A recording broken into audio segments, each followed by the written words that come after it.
Hello, hello, hello. Hello, I'm here. And hi, hi, hey, DJ. Or rather, hey, DJ. Ooh. Oh, so PowerWash back with normal PowerWash. We did get a copy of the DLC. SpongeBob SquarePants from Square Enix, but we finished that. Even though it says new, it is not new. We're going to finish off Midgar. I went back and redid the bar that glitched on us at the last stream, 7th Heaven. So we're going to pick up with the Mako Energy exhibit. Because, you know, completion is fun. Oh my god. Every time I play this, it reminds me that I really need to book in a site test.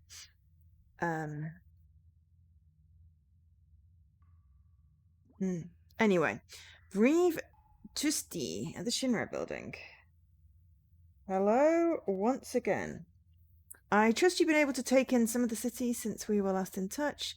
Sorry to pull you away from your vacation. But we have another job lined up for you. The nature of the task, however, demands a great deal more discretion than the first we had you perform. Of course, this also means you should be compensated handsomely for your troubles. One of the specimens from Professor Hojo's lab escaped and made its way to the 60th floor. It was eventually captured in a Mako energy exhibit, but refused to go quietly, and the place is coated in a thick layer of biological ooze. Ooze!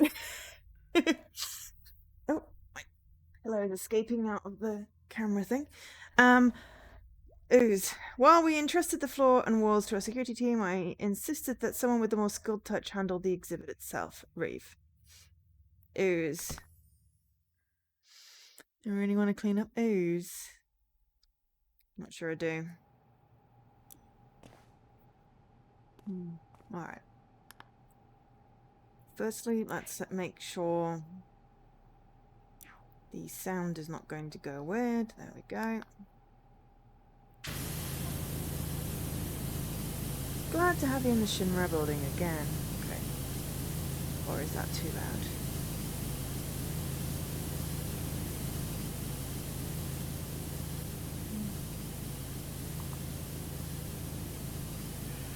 Even though I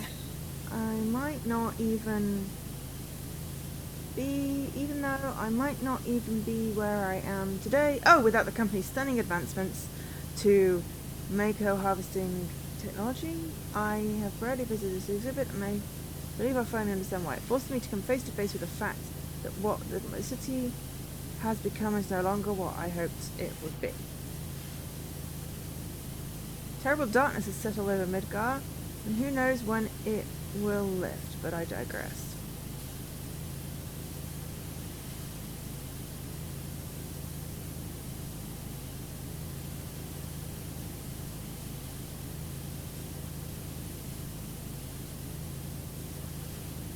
Okay, so there's some serious ooze stuff going on here. And I mean, you're trusting me, but literally all I'm doing is... Is this one of the levels? This is totally one of the levels, isn't it?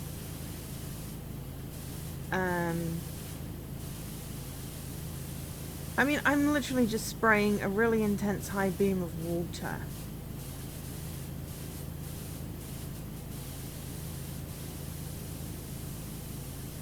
At your tiny, delicate models. But hey, good explanation as to why the floors and the wall are clean. You know, I mean, I also sprayed a high beam of water at, like, you know, the vehicles, which I'm fairly certain should not have the high spray of beam of water thing.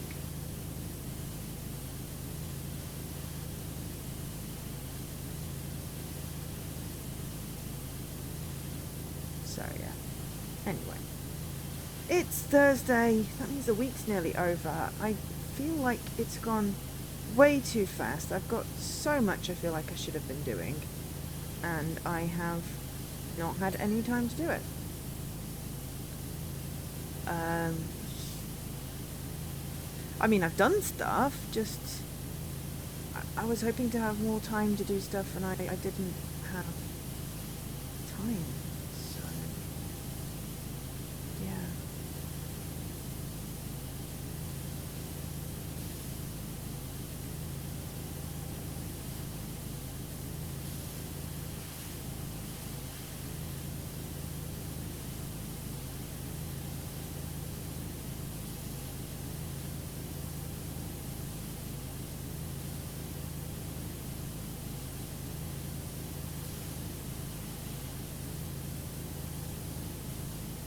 But anyway, hopefully people's weeks have gone okay.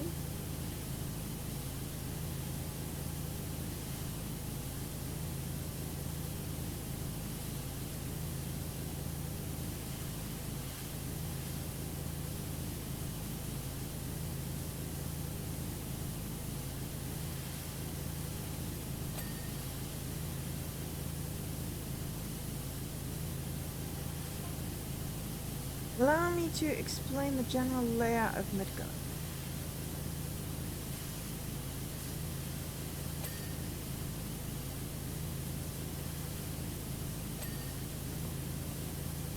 As you may have noticed, it's divided into 8 sectors, each powered by its own Mako reactor. And at the very centre of the city stands the Shinra building. But the city's design is predicated on the use of Mako. Perhaps I should explain what that is first. Yeah, so this is obviously, yeah, these are levels in the game. Thingies that go in the game. Sorry, I've not played Final Fantasy VII in so long, and most of my memory is just Cloud, a girl in a church, the bar, the guy whose name begins with B, who owns the bar, secret hideout under the jukebox. That's more what I'm familiar with. I know there's like a giant reactor in the first bloody level, because I've played it so many times. But I never actually got around to finishing the game, which makes me sad. At some point, maybe I'll have the time. It's so dated at this point, that, you know, it's just, I don't know. It's very dated. Even the remastered, not the like the whatchamacallit it, the one where they literally redid it, but like, you know, the remastered version they released on consoles,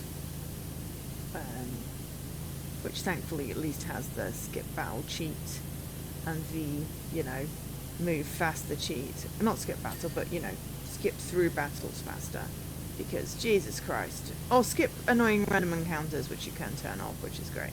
Because if you don't want to farm XP, then it can just be annoying that because I never know which direction I'm supposed to go in, so like wiggling around, and it's like, oh god, stop putting me into fights. So yeah.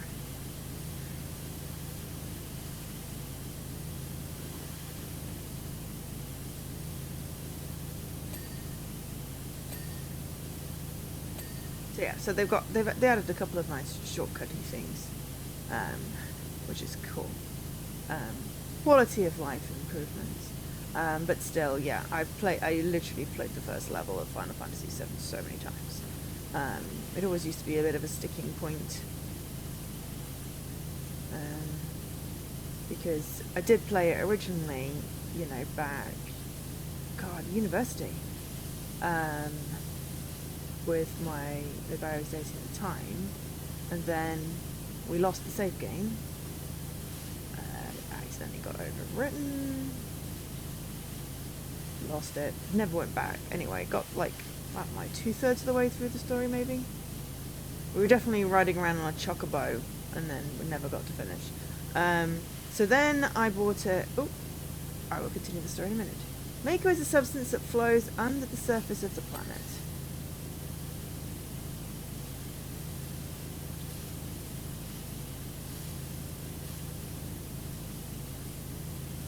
Our skilled engineers have learned how to convert this substance into electricity, which in turn has greatly raised the people's standard of living. Sounds like a sales pitch.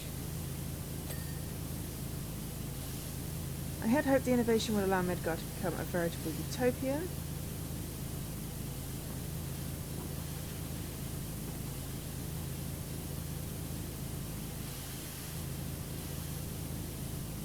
Unfortunately, wherever there's progress, there are setbacks. I mean, killing the planet, big setback.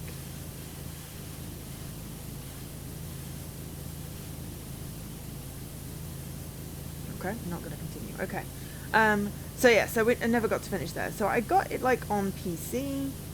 Like I've got like so many disc sets, but I didn't really get into it. Or my PC wasn't. I wasn't really into PC gaming, so I think I played the first level, and then never really went any further with it.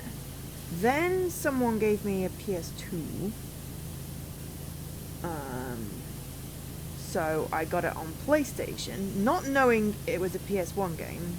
Not realising what it meant with a PS1 game, because what it meant was that I had to get a PS1 memory card. I couldn't save it on a PS2 memory card. So I played through the first level before I discovered this. Then I went to save, and it went, you can't save. And I went, what? So then I ordered the card, or got it from CEX or something. So then I had to play through the game again at the first level. Goddamn Maker Reactor. This is obviously without all these nice speedy uppy things, but you know, bog standard, whatever. So that to get a save game, and then I think I lost interest, as I do, because you know, it doesn't have all the criteria for holding my interest in a game like this one has miraculously for like what are we, like 20? Yeah, this is the 20th stream I've done on PowerWash, so clearly has that special sauce. So yeah, and then I bought it on Xbox when it came out, and I have played slightly further than the first level. Oh, Barrett, that's the name of the guy whose name begins with B. Barrett. I got through the market bit, and I believe I made Cloud wear a dress, and some guy picked me. I've met like Tifa and stuff. And is it Aaron? No, I'm very bad with names.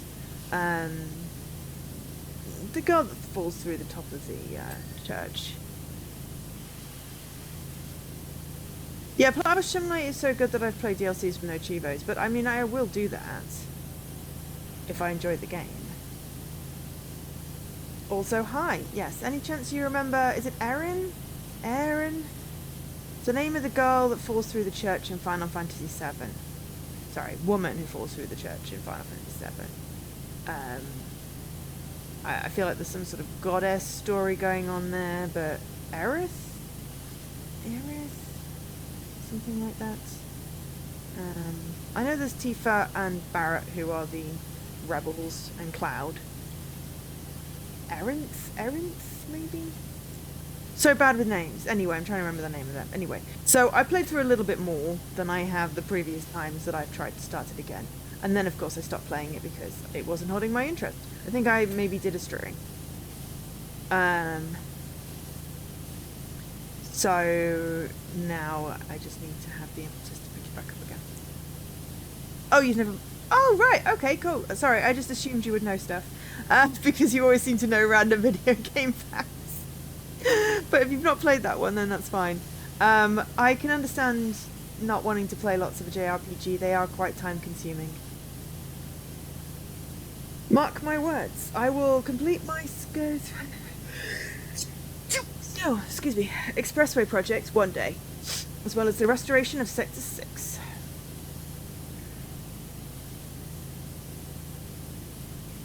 Ugh.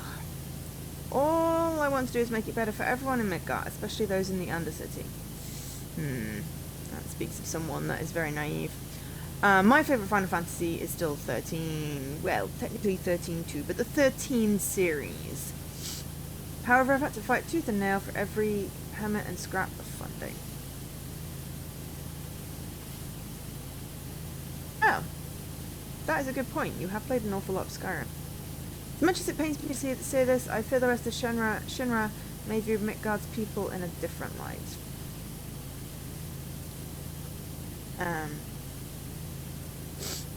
Oh, sneezing.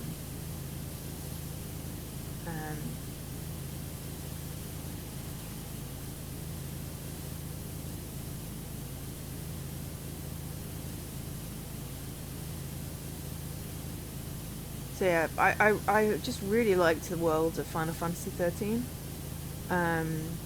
And I admit that I finished 13.2 before I'd even finished the story in 13.1, because 13.1 I got stuck on a monster. And Lightning Returns, which is the third one, it's not as good. So I think my favourite one out of all of them is 13.2, but the world and the story and the people of Final Fantasy 13 series is my favourite. Plus, to be fair, it was the first one that came out on the Xbox, so of course I'm going to love it. And I own them. Turbo single stream. Right, yeah, fair enough. That's why I quite like in the ones they brought out for consoles, the remastery things, there's a shortcut to like skip those or skip through them quite a lot. There are some games that don't have that. 15 doesn't have it. So if you want a Final Fantasy Sans, you know, that repetitive, you know, turn-based combat, then 15 is the one. But 15's not really my favourite, because they basically went, hey, none of these can be girls because it's a bro bonding. Can't have a guy's road trip with girls. And the one girl they did put in was, woman, basically was all boobs and legs and short shorts. So I couldn't recommend 15 on that. But I don't really have a problem with the turn-based screen as long as it's clear what I'm doing and who I'm fighting and if I can automate it any.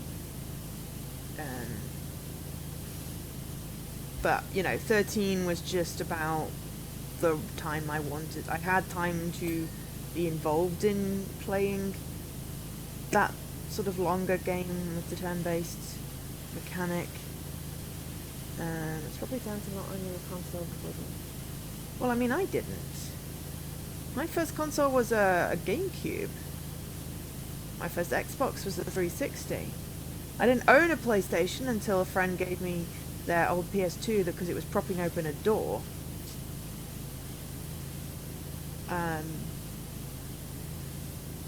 Final Fantasy, my first playing of Final Fantasy 7 was on a friend's console.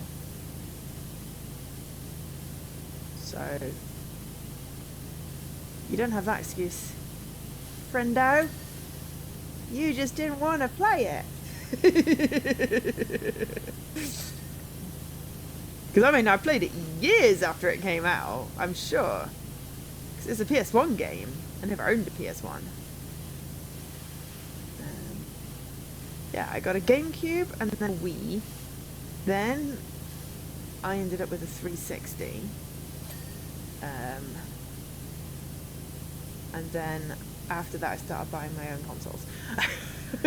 No, I bought, to be fair, I did buy the Wii and the GameCube. Just, you know, they were... The GameCube was I think... The first one was a joint share with boyfriend. And then I think I ended up... We split, like, the games and stuff. Of course, I still regret giving up Eternal Darkness. And then, yeah, I purchased the Wii on my own, I think. Did you hear that? It sounded like an explosion, or was the Wii... I don't know. Anyway, there was some splitting of assets. But either way, the Xbox is really the first, like, proper console I've then bought multiples of. But yeah, never had a console growing up. I've just received word about complications with Reactor 1. When is this DLC set?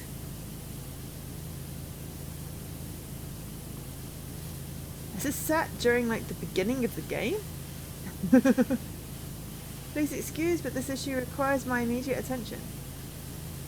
Because we had a bar that sort of seemed to have the secret passage, but whatever. But no, because Cloud's sword was in the bar, so it has to be after they've met.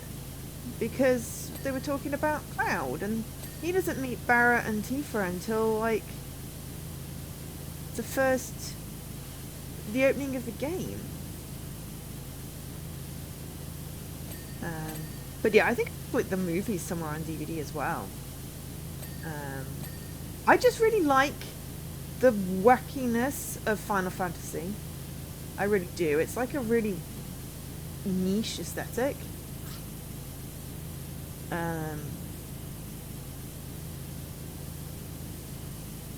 But it's always like, I like Final Fantasy, but I have only ever completed the story in 13 and 13-2 and Lightning Returns. I have never completed any of the others.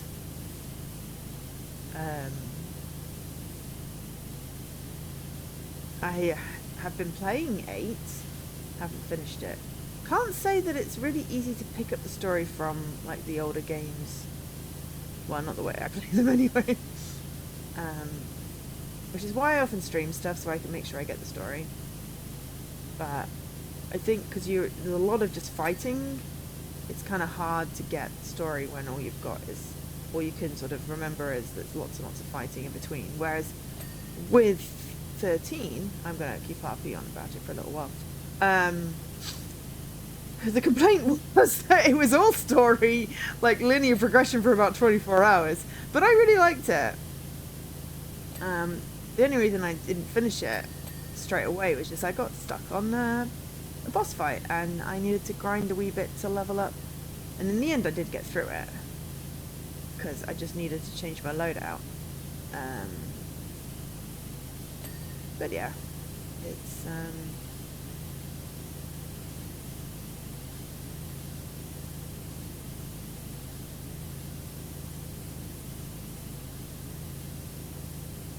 I don't know. Is it worth getting into a Final Fantasy game? I don't know. Is it worth at least doing some research on it? Maybe watching some Let's Plays? Hell yeah! Find someone who really likes Final Fantasy and watch a Let's Play. Because maybe they'll explain some of the lore as well.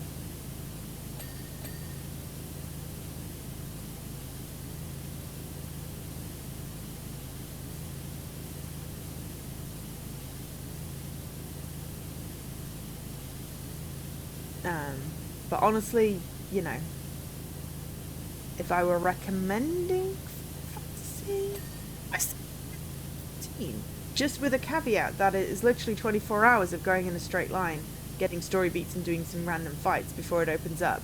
And then there's a whole bunch of then wacky weirdness with the open area, and then it's like, oh, and then it's the end of the game. So they did not get the balance right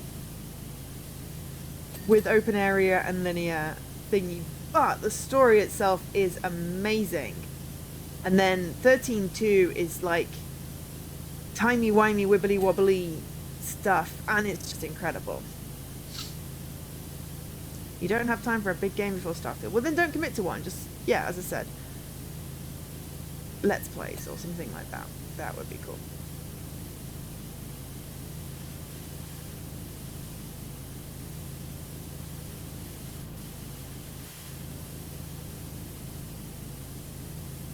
But Starfield's not out until...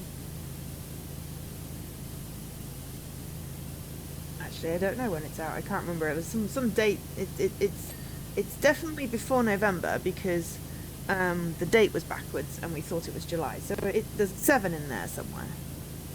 6th of... no, sorry, it was 6th of September. Sorry, it wasn't that. It was June because we were in July now. We got caught up by the American date. But I mean, September, you've got 2 months. Time to hyperfixate on a Final Fantasy.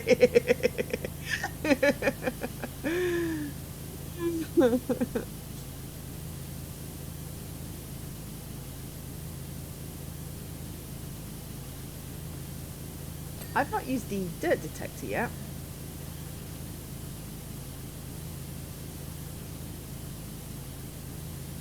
Which is kind of odd. Usually I would have by now, but no, I've not used the dirt detector yet. Well, not intentionally. I may have accidentally used it while trying to, like, switch hoses or something, because I always get my controls mixed up at the beginning of the game. But I've not intentionally used the dirt detector.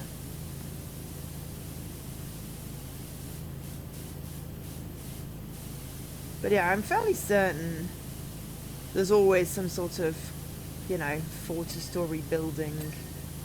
There's always sort of some fantastical setting and then something goes wrong.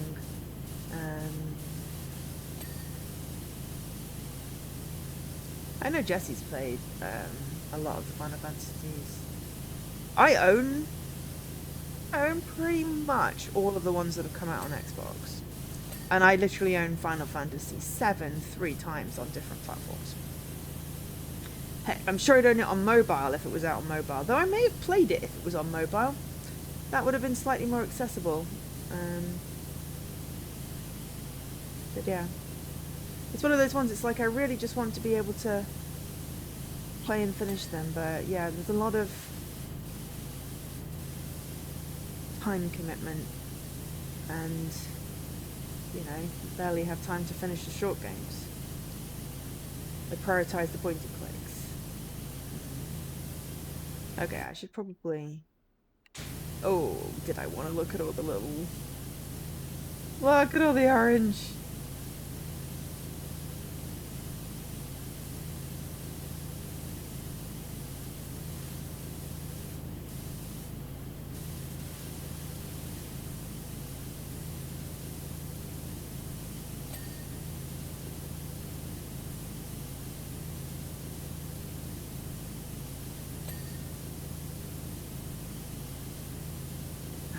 But yeah, anyway.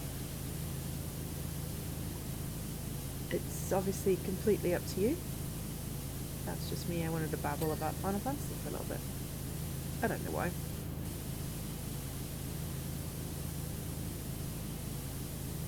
Well, I mean, literally, I do know why. It's because I'm doing a Final Fantasy thingy here.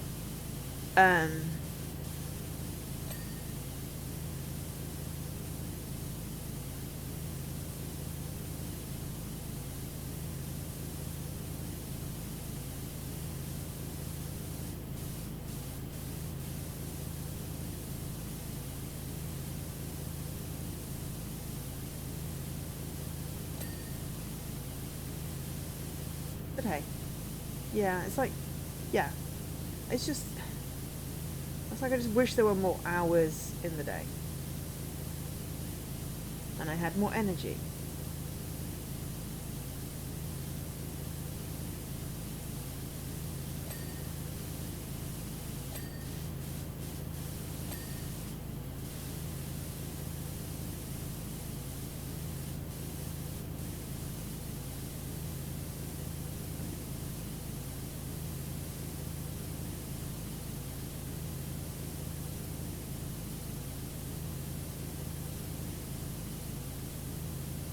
I know I can't commit to something like Starfield because I just don't have the time.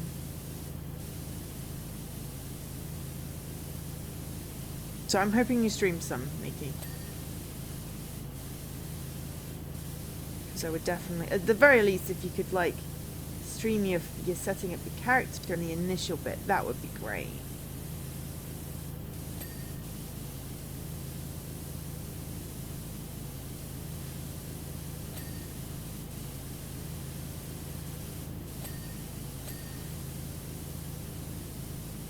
Because I love that.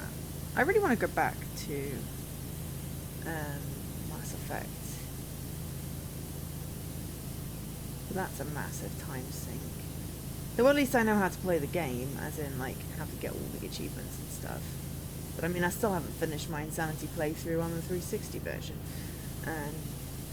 Oh, excellent. You will stream some of it. Cool. Yeah, it's like I would just, you know, I kind of want to catch the opening bit where you create your character and spend, you know, 3 hours doing that. And then maybe half an hour of the the beginning of the game. I just want to see what it's like. Because then I'll be like, yeah, well, I definitely don't have the brain space for this, but it'll be nice to watch.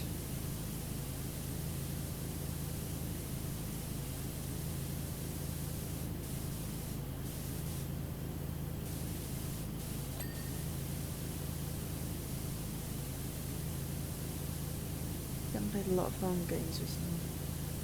Cyberpunk. Like another game that I own and haven't even opened the box.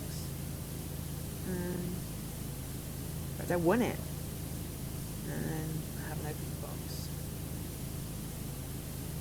Crazy.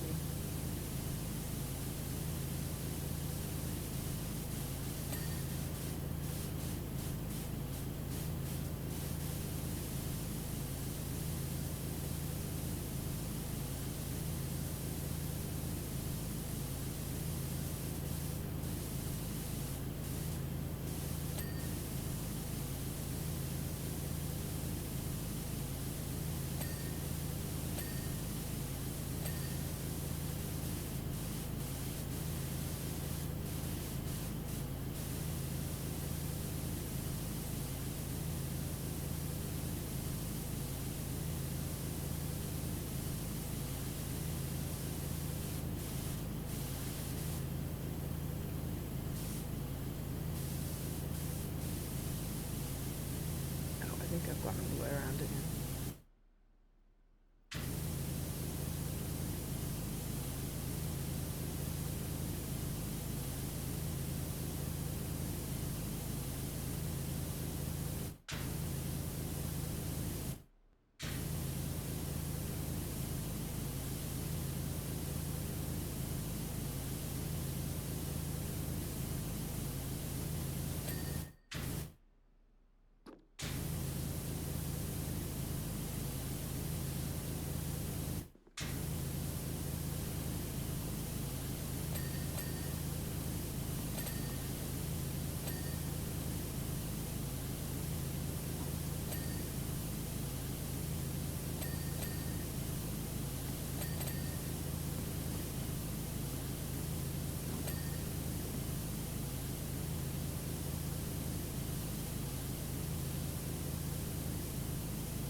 Yeah, I think like something like Final Fantasy would be like really great on Final Fantasy 7.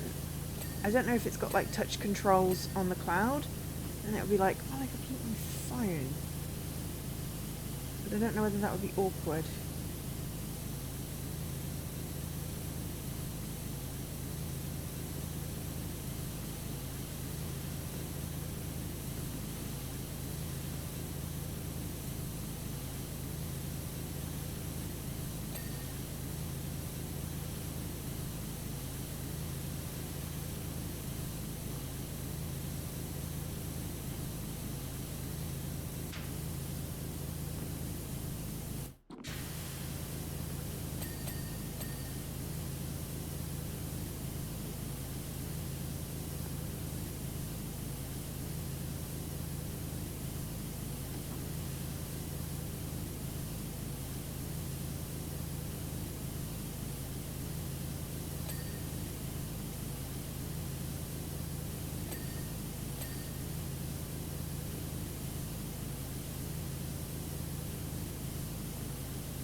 Costume parts floating into space. Well, that sounds like some very, you know, athletic hanky-panky that going on there.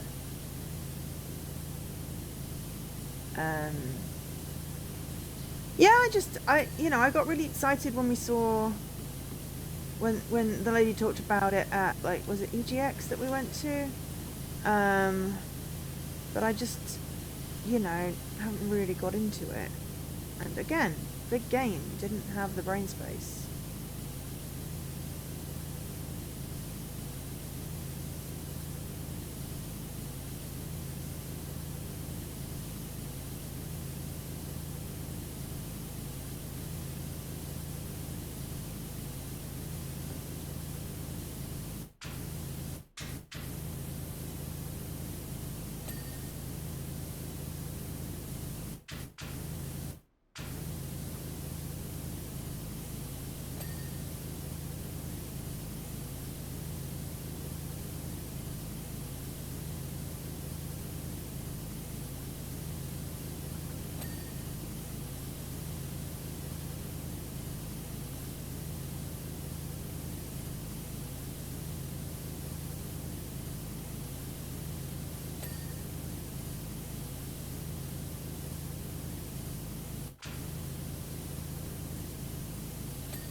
Interesting.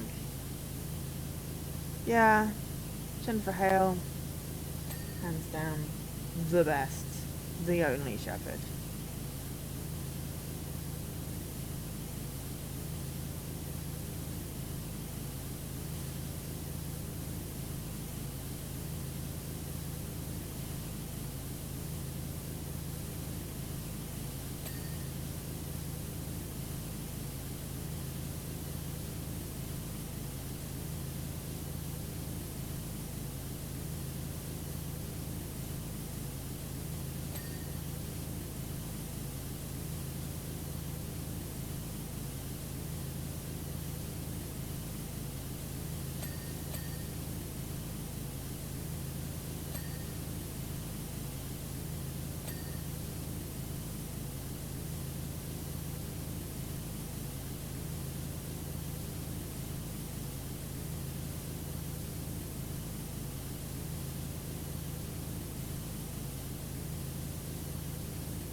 Oh, it's incredibly satisfying.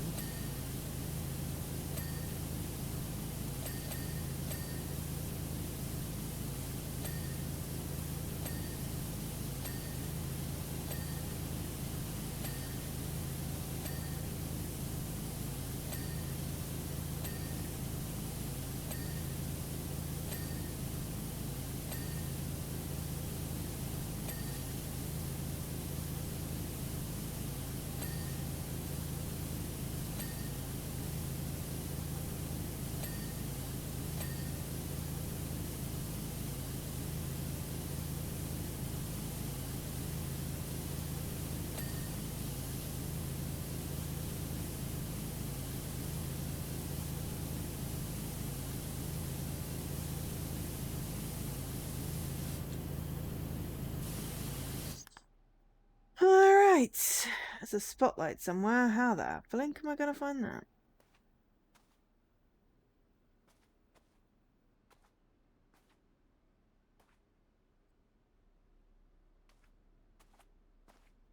Aha.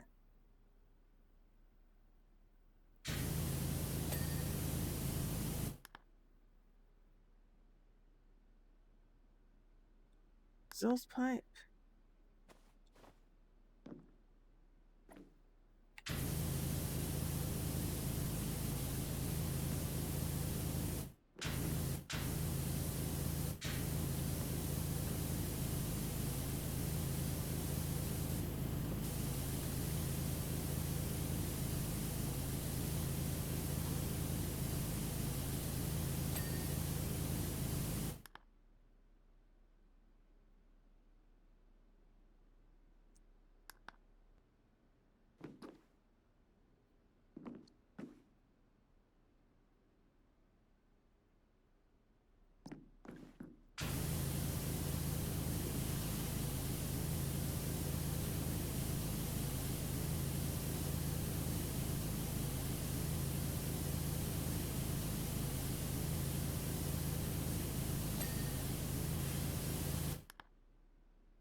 Base small wall dividers.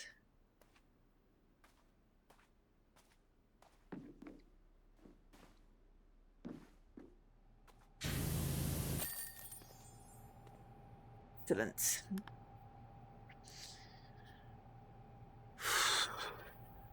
That was very icky. Now it is pretty. Public security means the incident at Reactor 1 was the work of eco-terrorists known as Avalanche. Oh wait, so yeah, okay, fine. Can't imagine why anyone would endanger the lives of their fellow citizens, least of all those who claim to respect all life.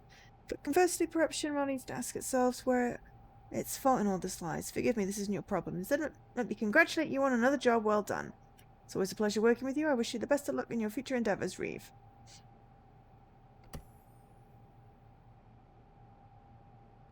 Now I got the airbuster. You're needed for an urgent and classified cleaning operation. I'll be brief. Our unstoppable new airbuster has been undergoing intensive durability tests. We've thrown everything at it. Advanced ballistics, concrete walls, Hoijo's hideous beasts, and there's still nothing it can't endure. We've even covered it in liquid Mako, and it still works. Those avalanche fools won't even be able to put a dent in it. As this prototype is our new flagship model, you're to clean every square inch of it. I will not have it go into battle looking like some dirty antique at swap meet. No, don't have a problem loading.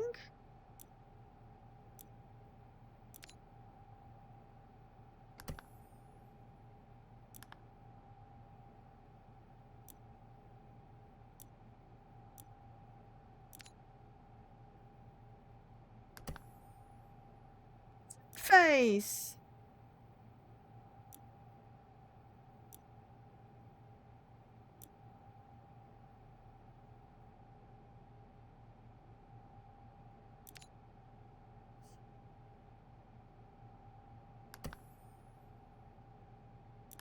Okay, well apparently no, we're not doing that.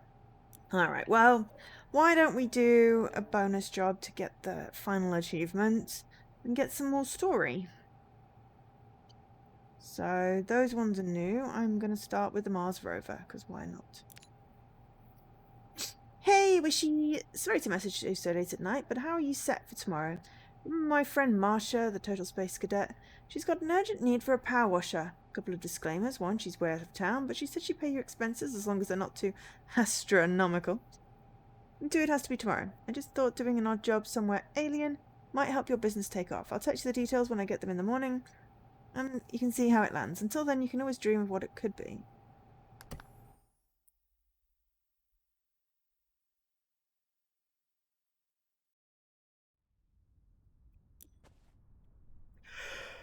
Turbo Mars. Okay. Welcome to Mars, Astro Washer. We are extremely grateful you took the time to come all the way out here.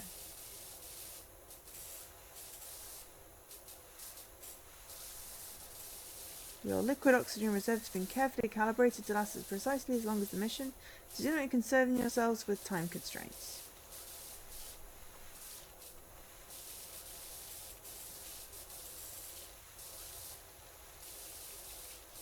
Yeah, so maybe I need to restart, or it may be just the Midgar one is glitched. But as it's not achievement related, it's just more completion at this point. And it's the beginning of a level that's glitched.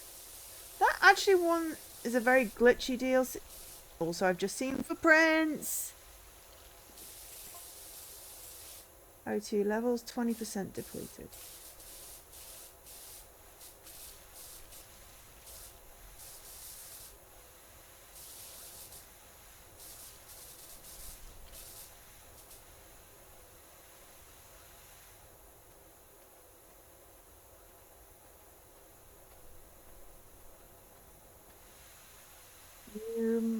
Your mission? An exploratory rover. Oh my god, there's a gnome and it's green.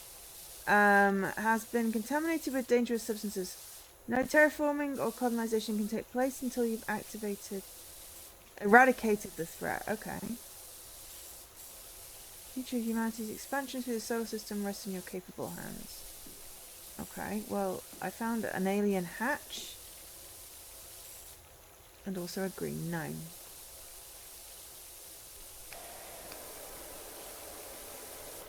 And I was on the wrong setting.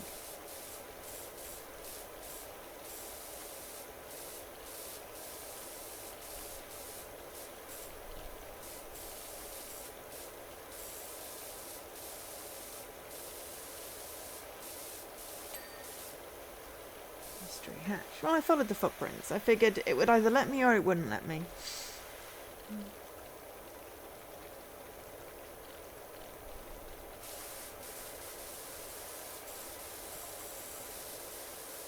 40% depleted.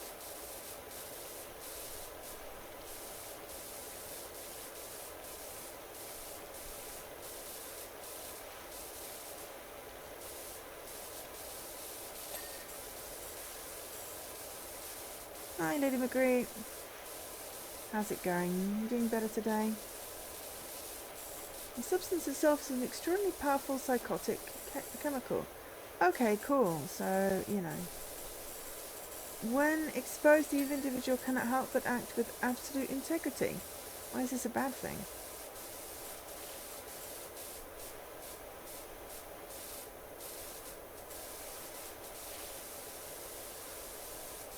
If something like that got into the wrong hands. Or maybe we could just give it to all the politicians and then they would have to stop lying. 60% depleted.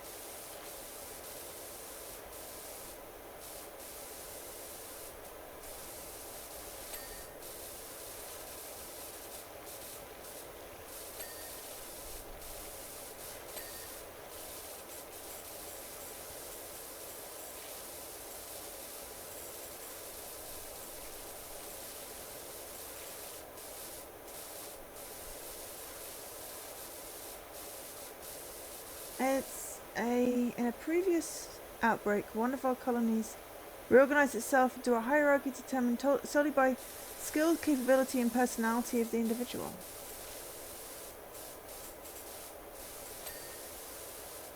Hi, Ray. Terrifying.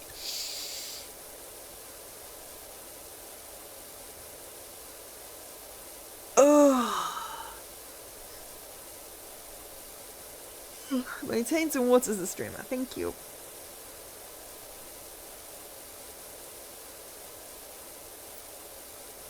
I hope tea is okay. I'm watering cans in the outside bit.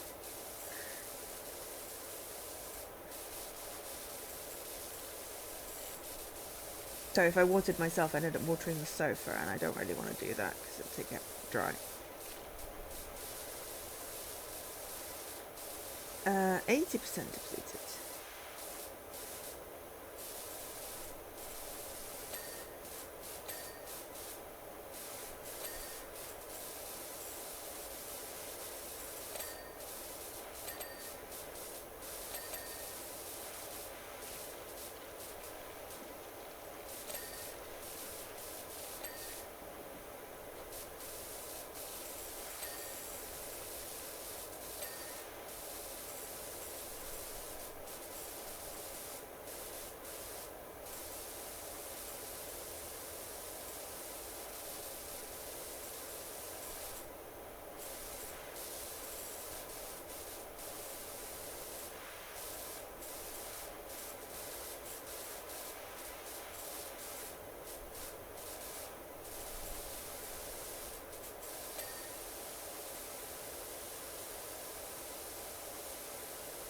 Oh yeah, lurking is always allowed.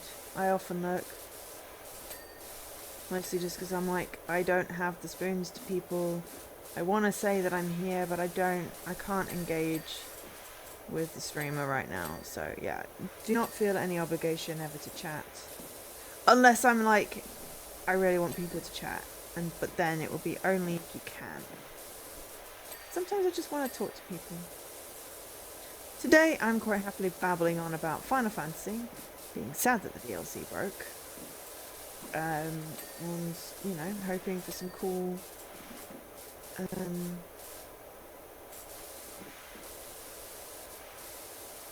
extra story bits in this.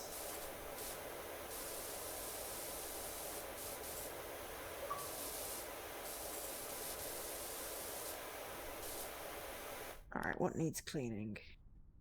The mast?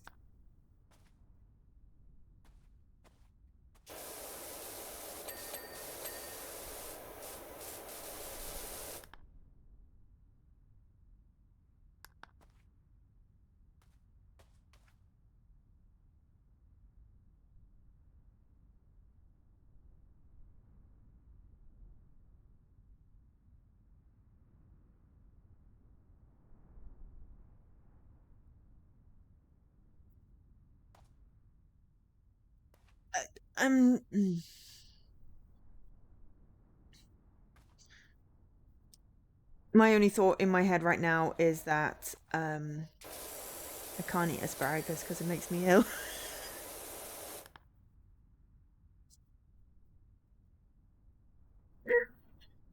But if I can, you know, if you want to talk at any point, then do let me know. I promise I won't waffle on about, you know, myself and asparagus, because I realise it's probably a metaphor. Okay, Nightbot, I understand that people are talking now and you want to say your stuff, but please stop.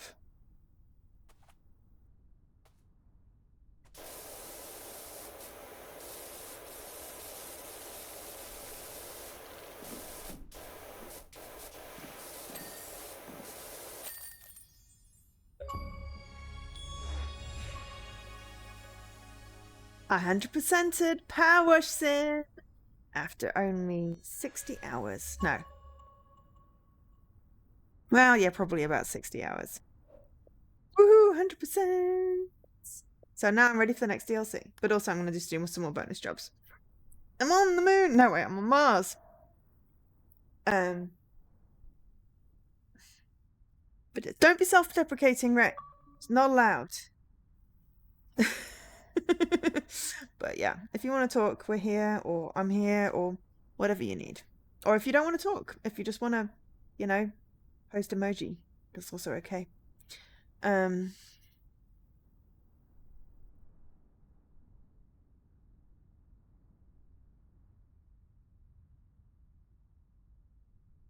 Yes. Now I'm wondering what that acronym means. Oh! Yeah, same. But also totally not high functioning. High masking. Morning, Wishy. Don't worry about that emergency job. My buds called it off. It rained last night and it's cleaning up from that. So you believe the dream I had last night? Full should I donate my brain to Science Bizarro? How about you? Let me guess, you dreamt of washing a skyscraper after a huge gorilla made a mess of it. I miss you. See you soon, buddy. Oh, I cleaned the Mars rover.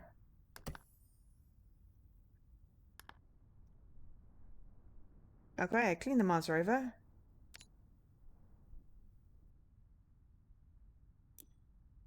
Okay, clean the gnome fountain. All right.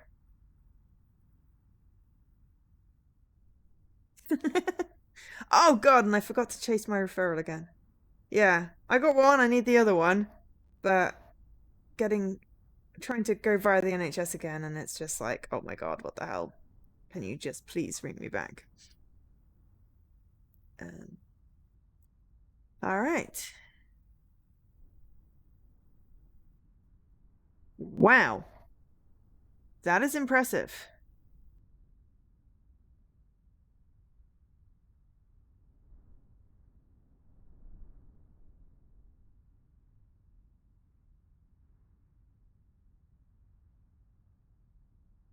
Finder, did you know we're all going up in the world? The mayor recently said to me, Warden, we're going up in the world.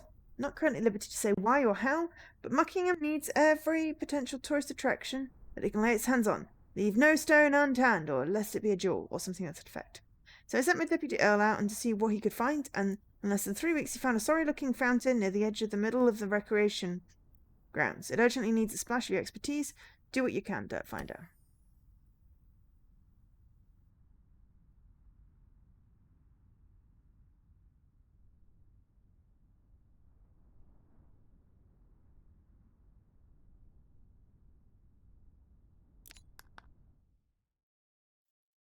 I'm so sorry. Oh! Oh. Oh.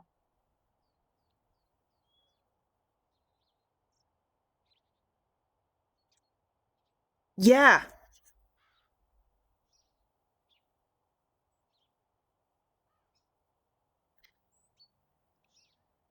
Yeah.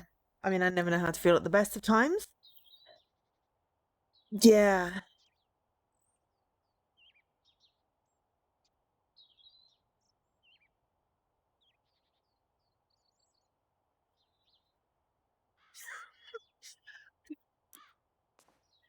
I'm a happy. Hi, Batman fan. Yeah, no, you stop resetting my washer, goddammit. You take the time you need and listen to the soothing of the gnome fountain. It's a gnome fountain for obvious reasons, but what do you think it's made out of? Well, it's green. I don't know. Yeah. Yeah. Yep. Take the time, right? Yeah.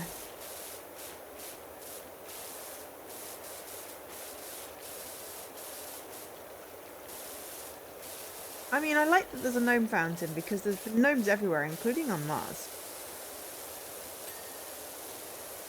Yes, basically take care of yourself. That is a really good way to put it. You take care of yourself and don't let anyone tell you how you should be feeling. Whatever you're feeling is valid, even if you don't know what you're feeling. Because everyone handles this differently. Aha! Yeah, join the club.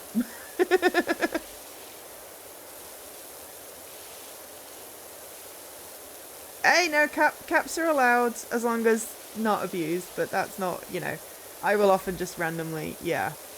Is there anyone more typical here? I don't know, as you said, birds of a feather.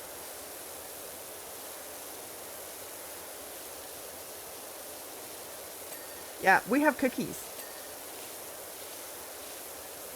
There's probably a secret code in the cookies, to be fair. Because, you know, pattern. You like patterns. Reformed cheese. I now have to inquire about the nature of reformed cheese. Is this cheese that has committed a crime and is thus, you know, morally reformed?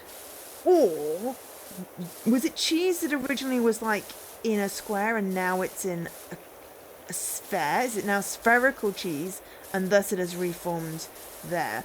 Or, I'm really thinking too hard into this, but there we go.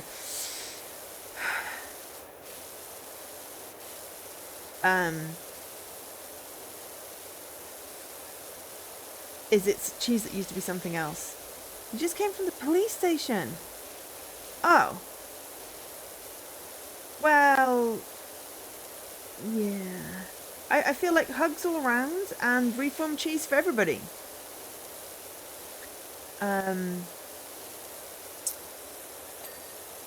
Also feel like me spending an hour babbling about Final Fantasy is like, you know, such like inane chatter. Though if you came here for inane chatter and vague ASMR power washing, then you came to the right place. But also for solidarity, validation, and whatever you need. Because, yeah.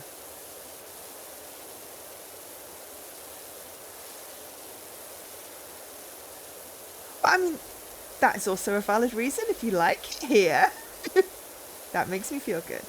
But yeah, it's just, I spent 2 hours in a coaching session this morning, basically coming to the realization that a lot of the stuff that I need to do to be able to do my job my way is things that neurotypical people view as not knowing what you're talking about or not knowing what you're doing, and it's like, or completely overwhelming, which is just ironic, and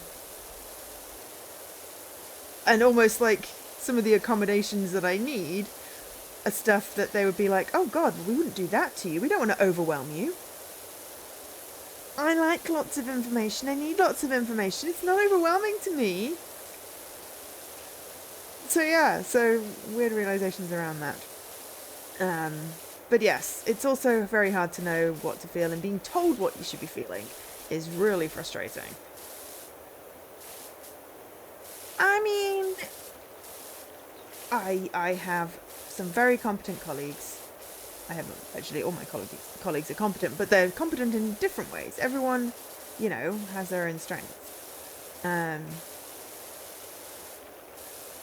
But it's one of those things where it's like, I really wish I could articulate myself better. I have great stuff in my head. Getting it out of my head is the problem. And I wonder whether that's like the whole, like, social cues and non-verbal stuff. But yeah. I have so many meetings at the moment, it's really hard to sort of get stuff done. You over-elaborate way too much. I overshare. And Leaky's struggling to focus on anything that isn't interesting. Yes, I feel that. I mean, yes, the meetings are getting things done, but they are not getting my to-do list of things that people keep on asking me about done. Because I spend all my time in meetings. And then when I'm not in a meeting, I'm like, oh my god, I'm not in a meeting. And then suddenly I'm in a meeting again. And I blinked and I missed the time that I had. And I keep on having weird dreams. So, you know, I'm even tireder because I'm not sleeping properly. And I'm getting like 8-9 hours a night, apparently, according to my Fitbit. But it's just not actual sleep. I don't know. And then I've got my tummy, which is acting up again. Because I just needed that on top of everything else. So feeling mildly nauseous all the time. But not enough that I want to call in sick. Just enough to annoy me. But yes, welcome to the chaos. I embrace the chaos. The chaos is just not conducive to doing my job sometimes. A lot of the time. Oh no! Back cramp is the worst. Actually, no. I get like really intense foot cramp where the one side of my foot and the other side of my foot decide to cramp in equal and opposite reactions at the exact same time and have woken or in my calf. But I think no, back's the worst, then calf, then foot in spasm thingies that have woken me up.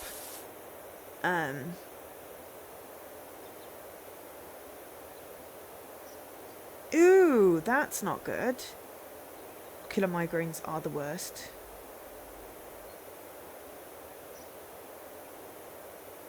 You're grounded? Oh. In a good way? Or the bad way that you did something naughty? I am not good with words. I disassociated so badly this morning.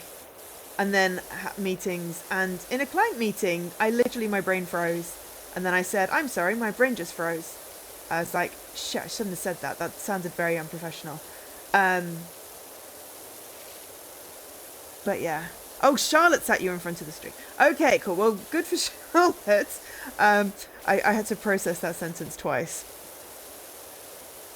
Yes. I mean, if you need permission to just do nothing, then I give you permission to do nothing. Sometimes apparently that helps.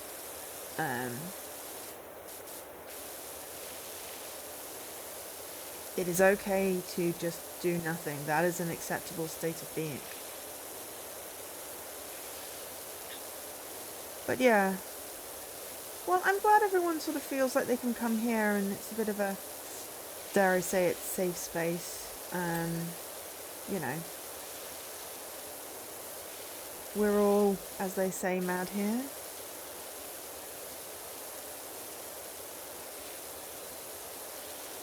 Ugh.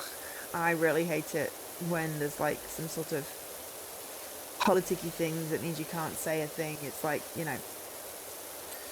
luckily, my company doesn't seem to have that sort of thing. There are things that are, this is secret until we announce it, but then as long as they tell me it's secret, then we're good. And then this is a client secret, there is an NDA, and I'm just right, cool, well, just tell me what code name I'm using, and that's it. Sorted. But I hated when it was like, oh, well, we're just going to badmouth this team, or you can't tell that team that, and bleh.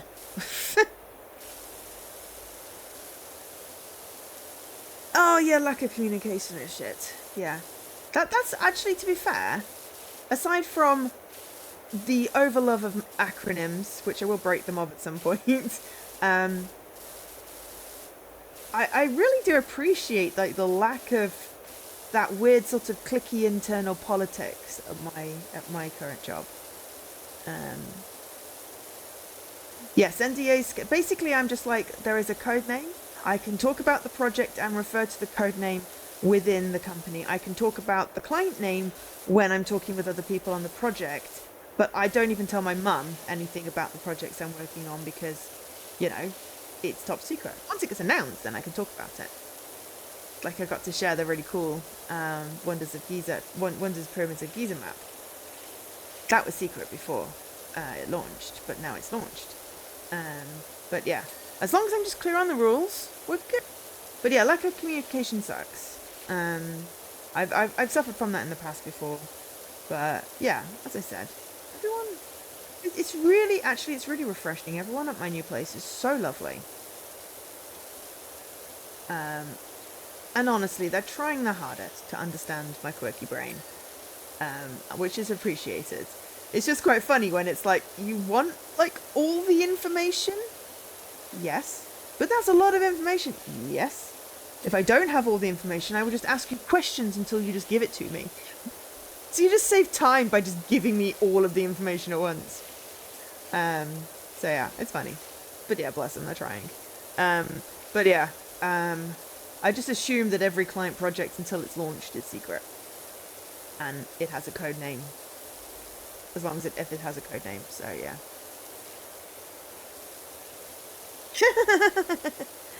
Oh, I mean, I faked it for a long time. until I got there, and then, you know, just wait until I found companies that accepted me for who I was.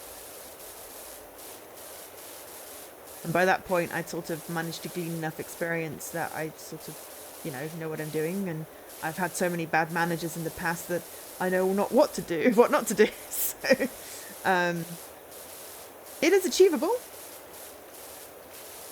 It can take a lot of work, and honestly, it's exhausting.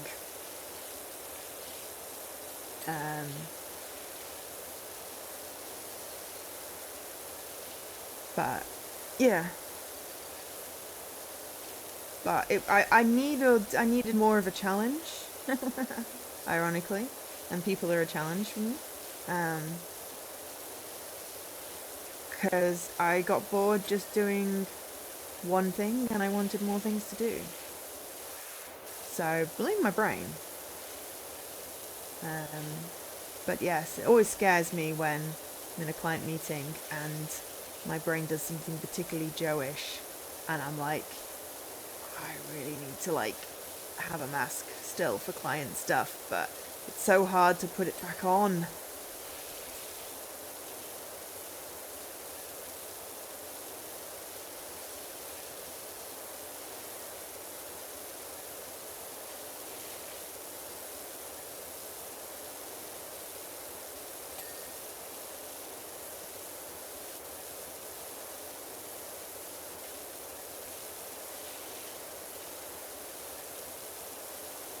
You see, this is what I tell people, is that your energy levels are not going to be consistently the same every single day. There will be days when it is up, there are days when it be down, and sometimes, you know, it'd be down for a little while. You know, performance is not a straight line in any way. It's some sort of complicated mathematical equation involving probably sine and cosine and, you know, some imaginary numbers. And sometimes you can be, you know, more than 100%, and sometimes, you know, you're a negative percent. The idea is that it all balances out. That is not healthy, Ray. I've done that. It's not healthy. I burnt out so completely doing 4 people's jobs once. Now, this is a family... No, it's really not. I couldn't even get that out with a straight face. But yeah, it's okay. You basically, the idea is that you need to find your average. And your average is what is your effective output. You know, if you want to put it in very plain terms. But sometimes you will be above your average, and sometimes you will be below your average. If you're having a consistently below your average period of time, then, you know, it is on your manager and you to recognize that, sort of a collaborative effort, figure out how to fix it, if it's fixable, or, you know, take some time to rest if it's burnouty. And it's also on your manager and yourself to recognize when you're doing 306% above your average consistently, because that's also not healthy. You know, if someone's doing lots of long hours consistently, that can also lead to burnout. And it's, you know, that needs to be recognized as well and acknowledged. So, yeah. I think the problem is that everyone always expects that you need to be giving 100% all the time. And that's not feasible. You need to find a therapist, but everyone's not qualified. So oh my God. I mean, to be fair, I understand that situation. It's like, I am looking for someone specific for a specific thing, but I don't think this mythical person exists. But I really need help with a specific thing. But yeah, it's hard to find qualified people that are qualified to deal with. Not the right phrase, but I'm just going to run with it for now. To deal with neurodivergent people, Because, you know, what may work for a neurotypical like CBT or something can be actually quite dangerous if you don't know what you're doing and you don't do it right. And it can just be quite dangerous because it is quite literally the wrong type of therapy. So knowing what type of therapy you need and finding someone who's qualified. Oh my god, CBT is so bad. So bad! Yeah. Luckily, I had a very cynical reaction to mine and dismissed it. But they basically told me I had low self-esteem. Like heck is like, I was severely burnt out. Oh yeah, what accommodations do you need? I don't know. But, however, my coach currently has me filling out this is me document, which is recognizing like what things that I struggle with, what things that I'm excel at, and like figuring out what would help. And actually, I've come up with a couple of things that are like, oh, yeah, you did the opposite of what they were suggesting. Yeah, I mostly just ignored them and didn't do the homework. To be fair, it was probably the best decision I made because CBT is really harmful for autistic people. And especially if you're dealing with complex PTSD, as I imagine you are as well, based on what you said earlier.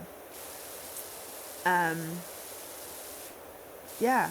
Alright, I've done the entirety of the outside of this fountain, and I've done 14%. Alright, I'm gonna get inside and do this bit now.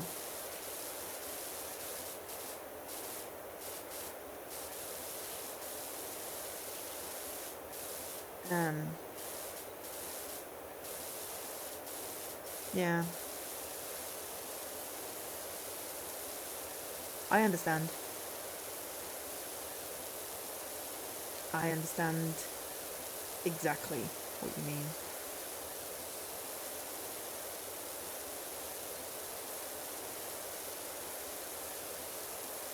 Yes, exactly. I mean, it does work for some people, but it is specifically not geared for neurodivergent people.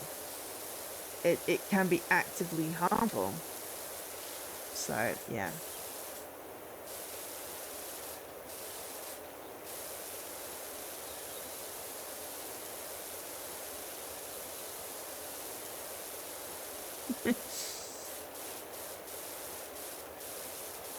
Yeah.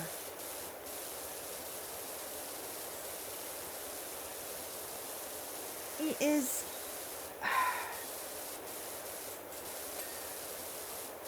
The world is just not geared towards how we work and how we think, and actively tries to harm us. Like, literally the diagnostic criteria are trauma related. Because they can't diagnose you unless you've suffered trauma from your neurodivergence. I keep on getting those words mixed up.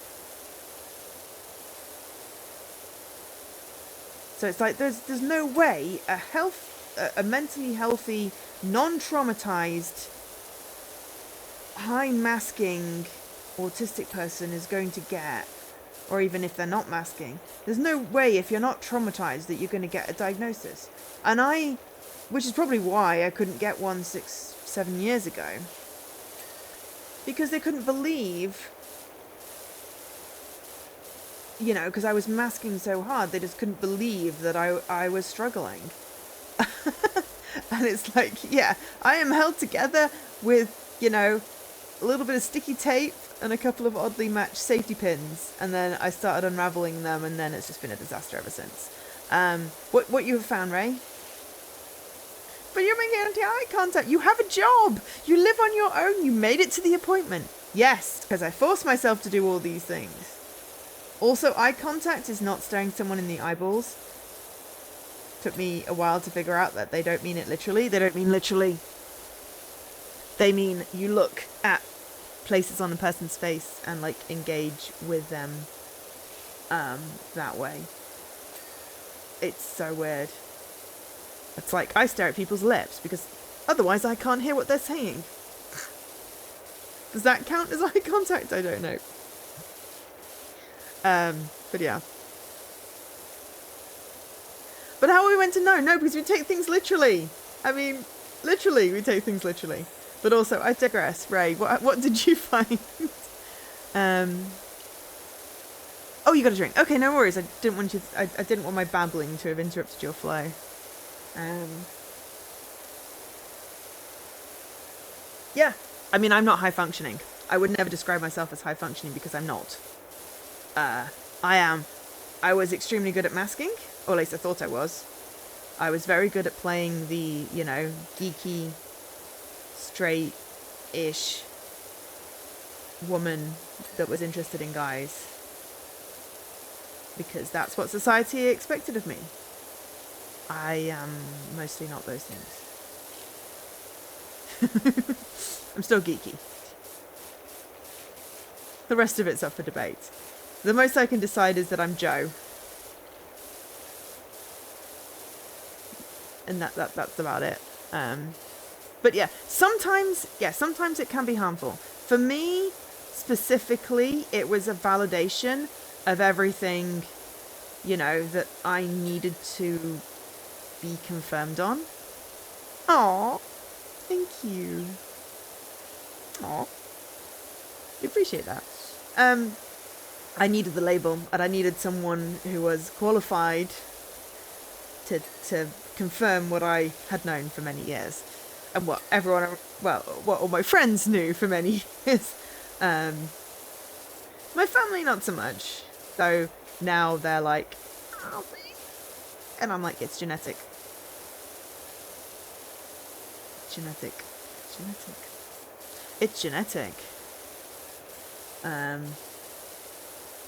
But yeah. Sorry, I was going to say something there and I just stopped myself.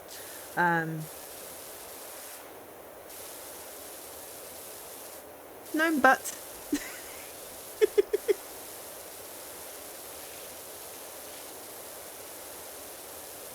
But yeah, it is.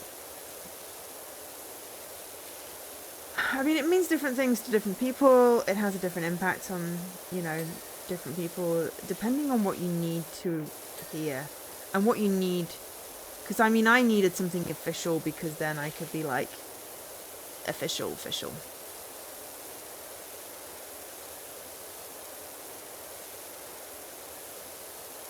Oh, God. Yeah.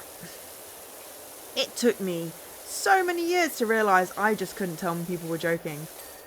And that a lot of people aren't funny. And yeah, my entire family is apparently really sarcastic. I did not know this until Leaky came to dinner and went, how did you survive? I'm like, I didn't! That was the point! And I still get it wrong when people are sarcastic or joking.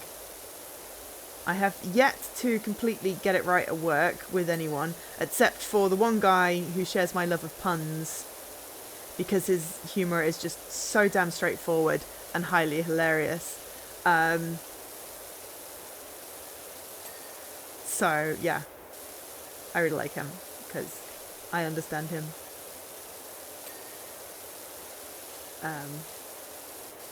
And then I have a friend who is never serious. And for some reason, I always get, except for like one misunderstanding in the past, I always get that he is just being weird and, you know, sarcastic.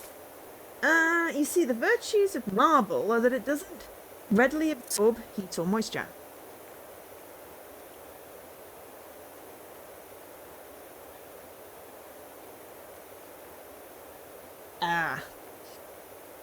Yeah.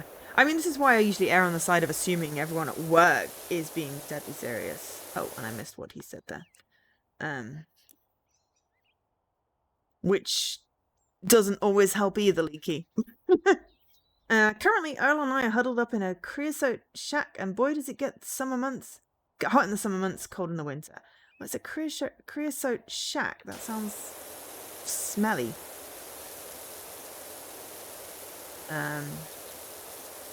But yeah, come for the ASMR power washing, stay for the autistic introspection and, you know, validation circle type situation going on here. All are welcome, except for, you know, Nazis and intolerant bigots.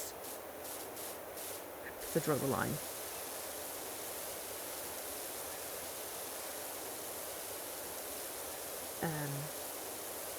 You gotta draw the line somewhere. Draw the line at Nazis and intolerant bigots. I feel that's fairly reasonable. It's my stream. But yeah. Yes, not sure. I can deal with virtual hugs. I am really not sure right now with the way my brain's disassociating that I could deal with an actual real life hug right now. Yeah.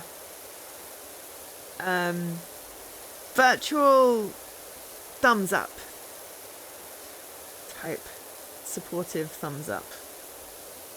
Yeah.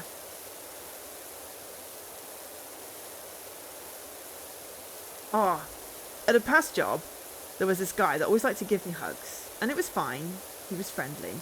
But one time I said no, because he'd asked, and he was so offended. I'm like, well, why ask if you're not going to take no for an answer? I just couldn't touch anyone. My skin had all the bad feelings that day. So yeah. Yeah, no, I get it, Ray. I was so, like, almost, this is going to sound horrible, but in a way I was kind of glad for, like, the whole COVID no touchy thing, because then I could just be, like, not having to hug work people, because it's so weird. Why do people at work always want to hug? It's like, I don't really know you. I'm sorry, you know, you're perfectly lovely, but I don't want to hug you. I hug friends, you know, as long as I'm in the right mood frame. But not, like, colleagues. That's weird. I never really understood that. It always made me uncomfortable. But except for that one time I never said no. And then COVID came. And then, yeah. Well, no, I mean, I like them because I like everybody. I just assume everybody I meet is my friend. It's like, I've met you one time, you're my friend. I've talked to you online, you're my friend. I've listened to your podcast and you have no idea who I am. You're my friend. Because my brain just goes, friends! Weird, clingy brain.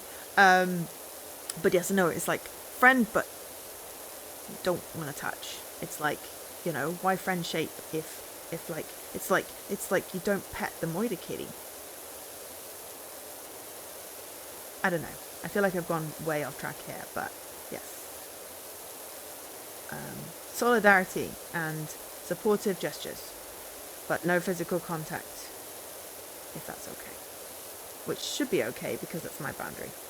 But anyway, there are some benefits of, like, the entire world and lots of people dying. Is that, you know, I can now work from home and no one thinks it's weird. And I don't have to touch people I don't want to. Cats are very friend-shaped. But sometimes they're like the really big cats, and they will eat you. And it's like I really want to boop the snoot.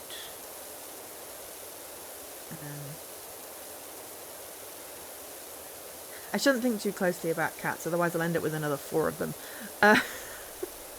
And I know that I can barely take care of myself at the moment. I do not need to add furry friends into the mix. But I really would like, you know, to go and see my brother's cats.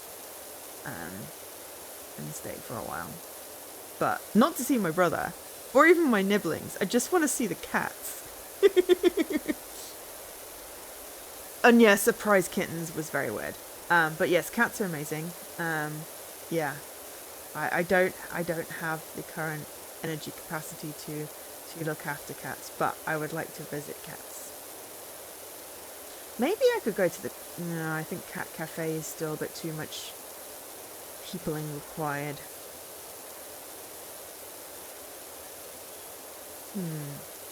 Could I go to the cat cafe and not interact with people? I don't know. I just want to pet a kitty. But yes, I do not want surprise kittens again. I would like non-surprise kittens. But yeah. I also want to move out of London at some point. Probably like a 5-year plan at this point, but it'd just be nice to have slightly more space and be able to have the capacity to foster cats again.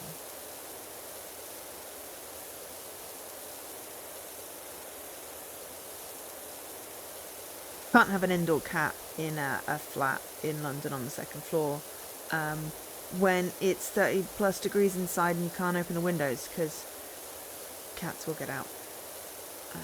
So yeah. Hey, there's a little petty kitty. Kitty. Oh, it's adorable. Getting emotional over an emote.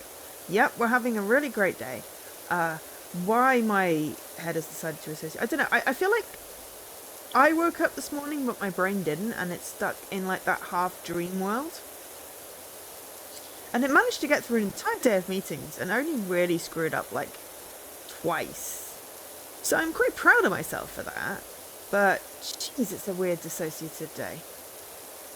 I don't massively feel attached to my body. It's Anne's cat. Oh, Anne's cat is very pretty. Nova! Oh. I do have an imaginary cat. It is a micro cat. It's a very small cat. I call it Chip because microchip.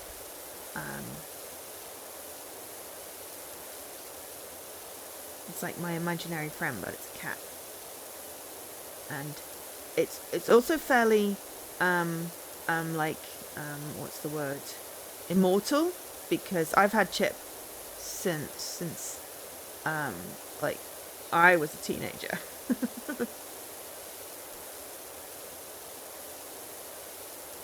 And yes, ironically not called Bob, but it's because it's a micro cat, and micro cat's got to be called Chip because then it's a pun.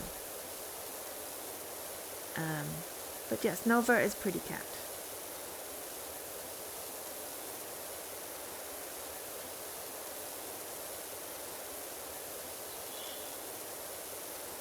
Should we?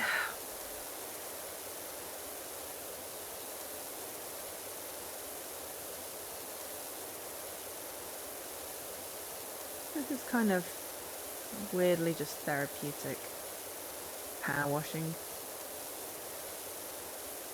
I recommend it. Not in real life, obviously, because then you just get really wet and it's really noisy. But it's a digital form of, you know, catharsis. So occasionally I spend a lot of my time going, I wonder how this is coded. Is there some sort of layering going on here? Because, you know, how does it determine which bits are clean? Based on water, which obviously is a diffuse thing. Because occasionally if you just like push it like that, you get like that particle effect at the side where it's like not, and you've got that sort of, you know, it's like the water's almost pooled. See? I've affected it, but I haven't affected it. So it's kind of like, is it Photoshop or Paint that has that tool that just makes everything go slightly fuzzy, like the graffiti brush, spray can paint thing. Because then you get the different nozzles which have the different effects, and then you've got like a area of effect. But I don't quite yet know enough about game development to figure out exactly how. But it's got to be some sort of mask and layer type situation. Yeah, and I know how shaders work.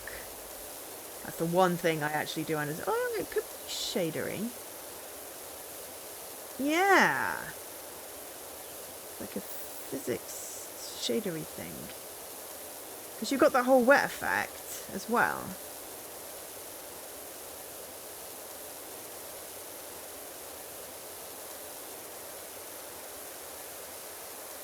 Shaders make sense. But yeah, no, I haven't ever played Half-Life Alyx. I've seen Nikki played a little bit. But then I don't really remember, I don't think I played Half-Life, so yes, VR annoys me too. Makes me nauseous, but also current VR is not quite where I want it to be before I invest. But that's me. That's my personal opinion. It's getting there, but it's not quite, I want to have a VR headset yet. But I did do a deep dive into shaders for a research project last Christmas, to understand how it worked with the maths and stuff. But yes, of course, there's probably some shader stuff going on. But there's still got to be a whole layering and lens shape situation thing going on here. And some physics.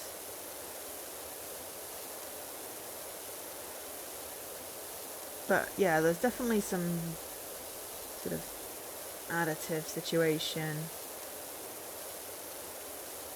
And lots of calculation. Sorry, anyway. You don't use your headset anywhere as much as you thought you would. I mean, yeah. Was it an impulse purchase, Leaky? John, is it Beat Saber and Saber? I mean, Beat Saber does look very, very cool.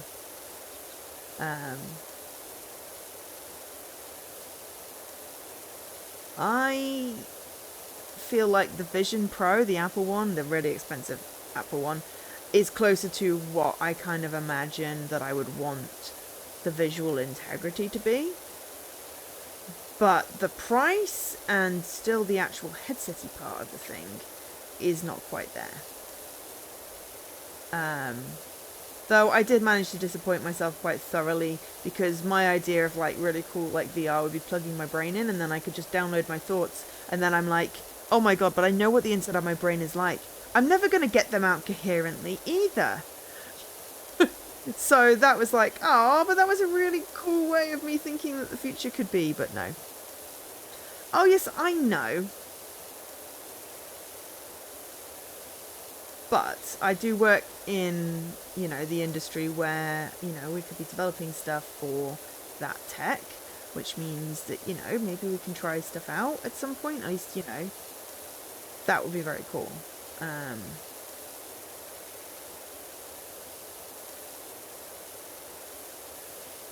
And it is setting some, you know, standards, not quite the word I want. But, you know, Apple does do some really cool stuff with technology. The pricing leaves a lot to be desired. It is very expensive. But I am quite excited to see how the sort of eye tracking, hand tracking stuff works, because I know how hard it is. And if they can nail that, then, you know, they're setting standards. Mixed reality. Did I miss that stream? Or do I remember that stream? I remember you doing a Beat Saber stream, and then there was in the Half-Life Alyx stream. Was it Beat Saber stream? No, maybe it wasn't. There was definitely a Half-Life Alyx stream. Did you play Beat Saber? Or am I getting you mixed up again?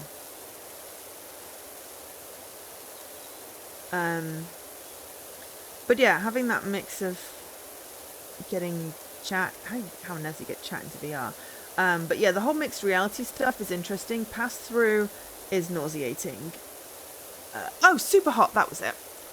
Sorry, I knew it was like colours. And for some reason my mind went Beat Saber.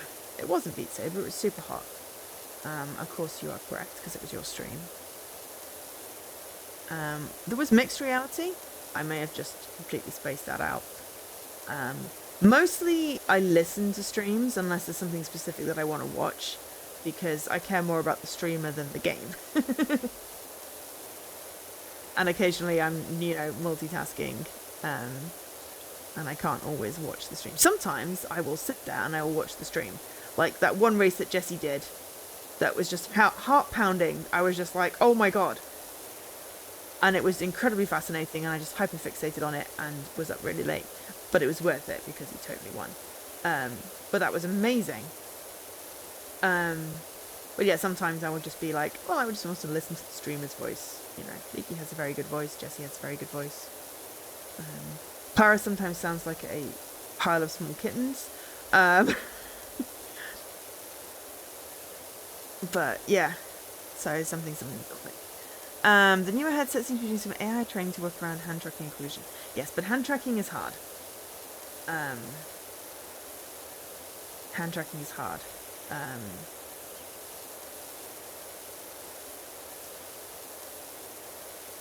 Because, you know, if you've got your hand this way and it's trying to track to like the bones of the hand, it's really tricky, and having like clenched fists or holding something just makes it infinitely harder.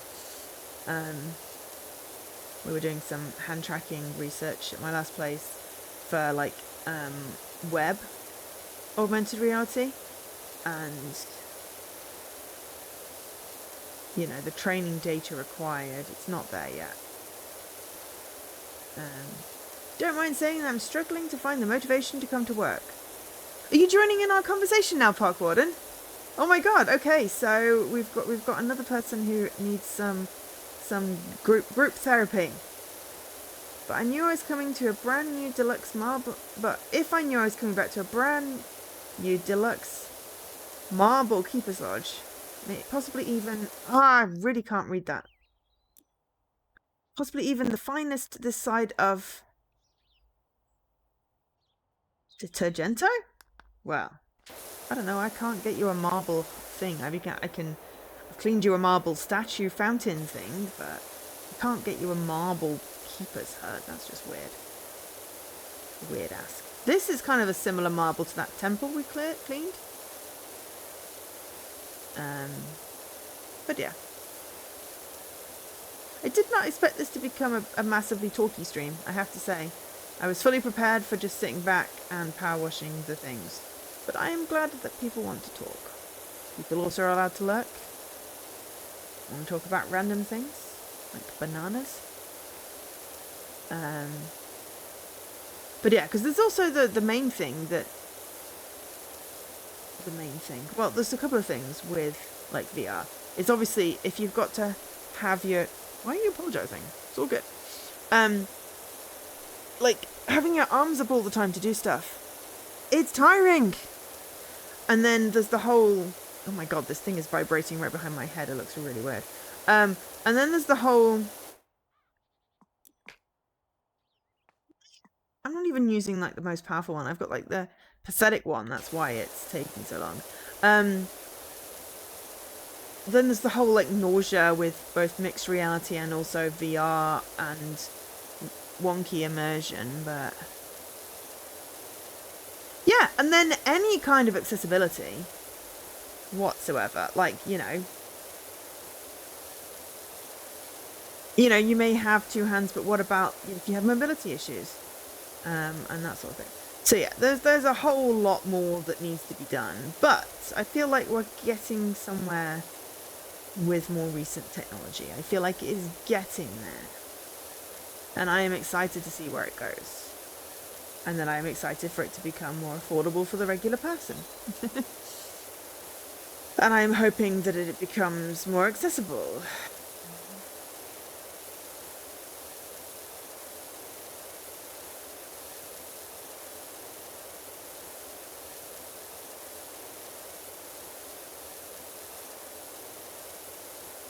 I'm equally surprised I'm not making myself dizzy going around in a circle in this fountain, but surprisingly not.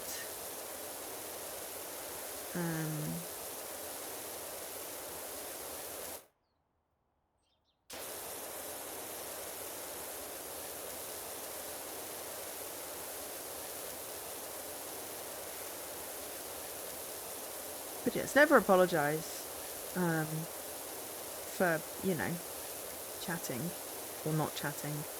Whatever you want to do is a-okay.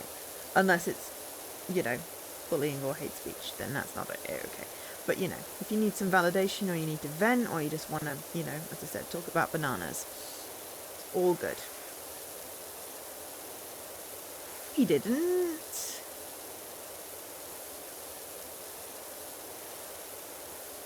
He didn't.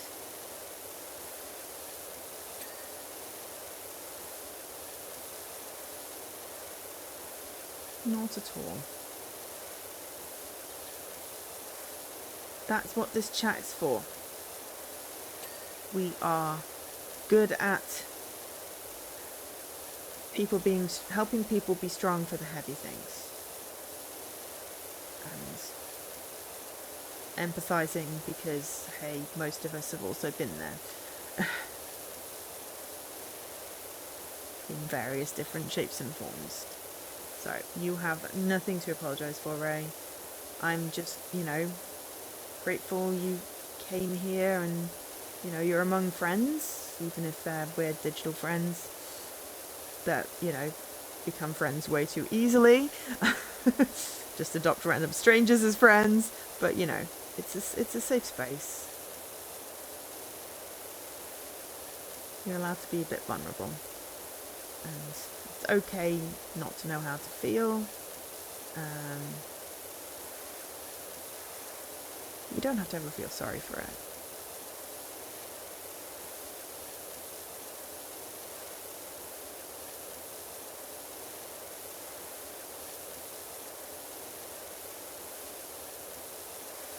I really want cake. Actually, no, I really want sausage rolls. I have some in the freezer. Sadly, I don't think that reality is going to happen today. Because I will finish the stream and be like, I was going to do something. I've forgotten what it is. And then I will be like, oh, and I have sausage rolls in the freezer when I go to put my shopping away. Oh, well, I do need to do a food shop though. Yeah, sausages. Sausages are comfort food. And I really like the ones they wrap in the pastry.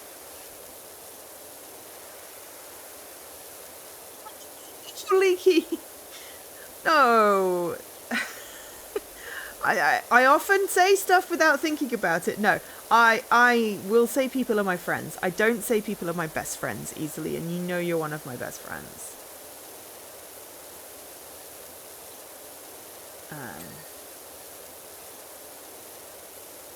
But I tend to just I overuse the word friend in relation to people that are really just acquaintances or sometimes actual strangers. But that definitely does not diminish our friendship.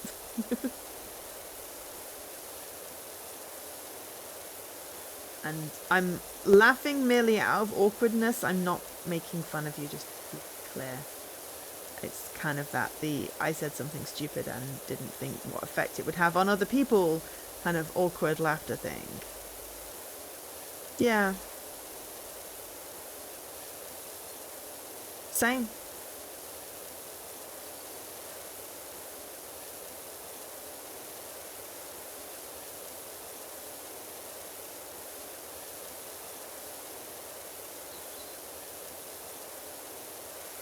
I definitely do not see my best friends as much as I would want to.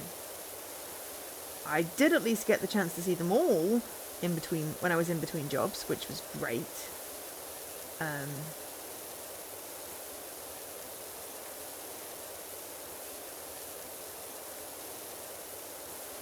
But yeah, it's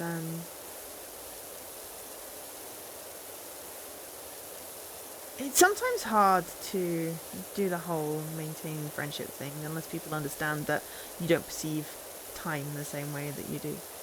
The thing you don't understand is if you say why they're friends with you, then I may have to do some violence because you are a delightful person, Ray. If that's not what you were going to say, then I'm sorry for trying to preemptively say what you were thinking.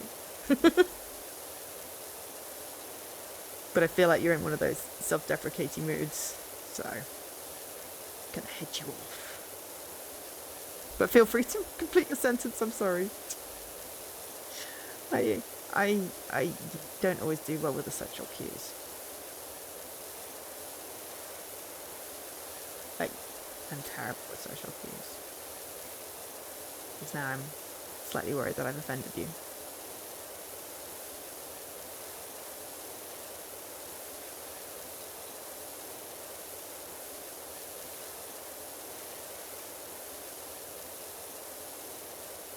Also, this is a bit icky moss on this fountain.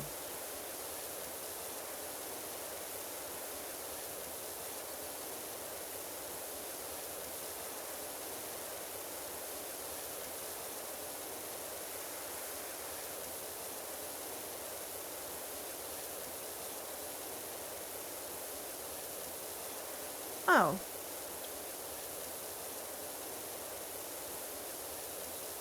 That is...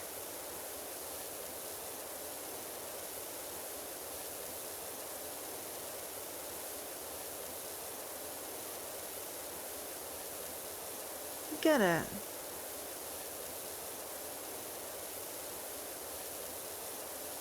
I mean... Yeah, it's one of those things, it's like... I'm going to butcher this thought, but hey. The intent behind it is good. Is even if someone is absolutely shit horrible to you. Okay, Nightbot, enough. Okay. Wow, that's a while. That is a while. But I mean, even if, you know, people are absolutely horrible, like, abusive to you, there's still that sort of that impact that they've had on you. It, like, makes a dent, but they sort of fill it, even if they're filling it with all the bad stuff. And then when it goes away, that's gone, but because it was bad stuff, it feels like there's a void there. And you're not sure what to fill it with, and then it feels really empty. Because you're like, oh, well, I feel like I should... Seriously, Nightbot, I get it. I'm gonna turn you off in a minute. It's like... And then you're like, oh, well, I'm not sure what I should feel. I should feel something. But you can't, because there's, like, nothing there. I don't know if this is making any sense whatsoever.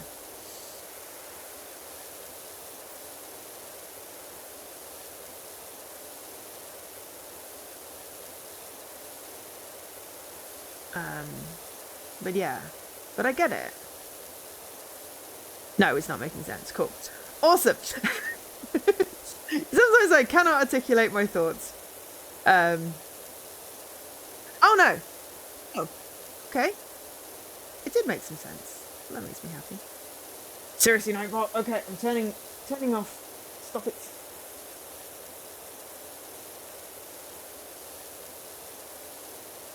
I get it, but we're trying to have a conversation. Now, please stop. Post it right. Turned off all the Nightbot stuff, so we can actually have a conversation without it posting stuff in the middle.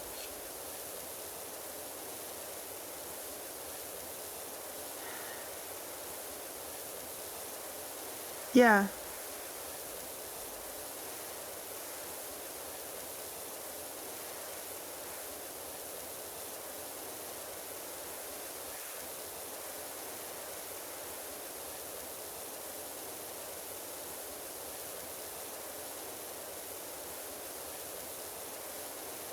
Well, that's really good.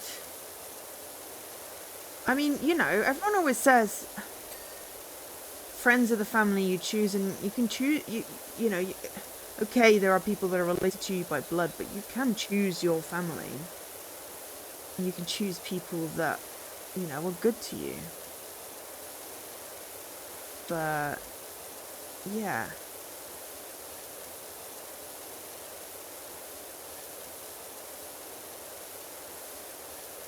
And you don't have a choice about who you're related to by blood, but you do have a choice about... Well, sometimes you don't. Sometimes you have a choice about whether to choose to, you know, interact with them. Found family for the win. Exactly. Yeah. If you can choose to surround yourself with people that want you to be there.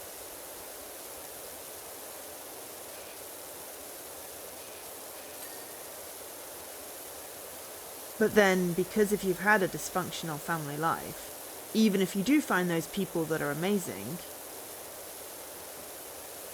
then there's still that weird disconnect where you're not quite sure how to act towards them or with them, or, you know, when they do something and don't expect something in return, or...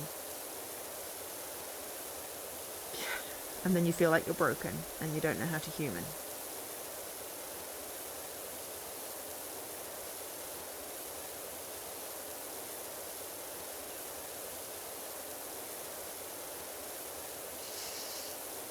Yeah. Yeah. Yay.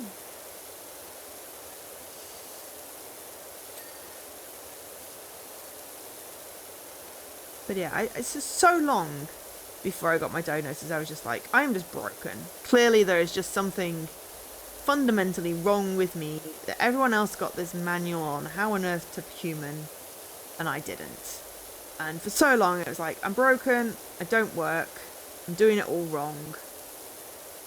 And then TikTok, well, no, suggestion that I be autistic, and then doing research, and then TikTok, and then it's like, oh, I'm not broken. There's like a whole other bunch of people out here feeling the same way or slightly different. And it's like, no, this is also normal. It's just a different normal. But there's like a whole other way of like demonstrating feelings.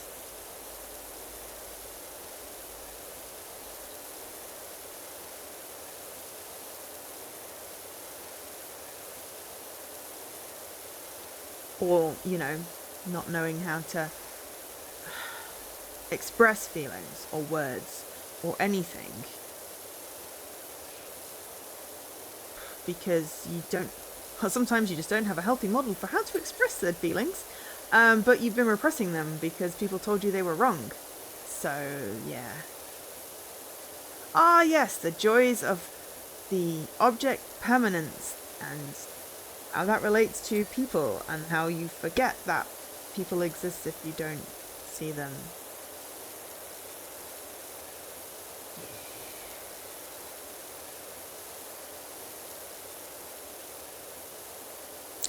That is not a fun joy. That was not sarcastic. That was a kind of one of those self-deprecating humor things.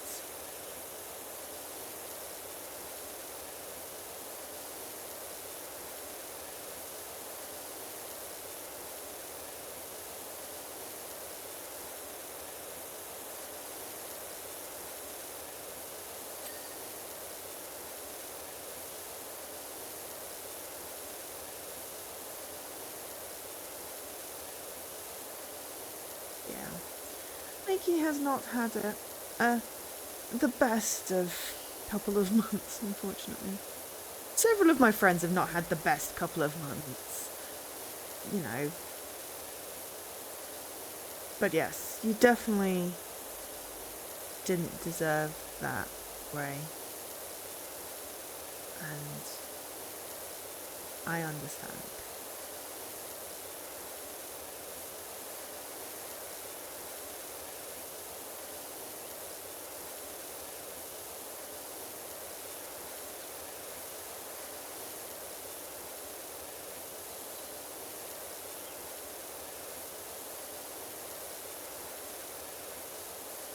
I can relate.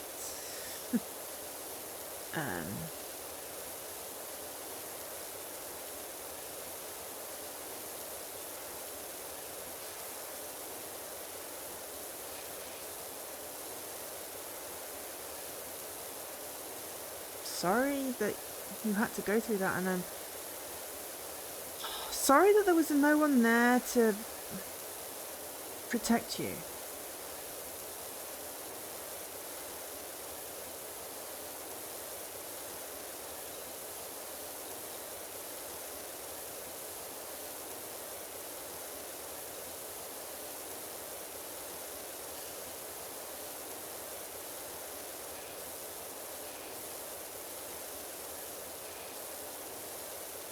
Yeah, it is.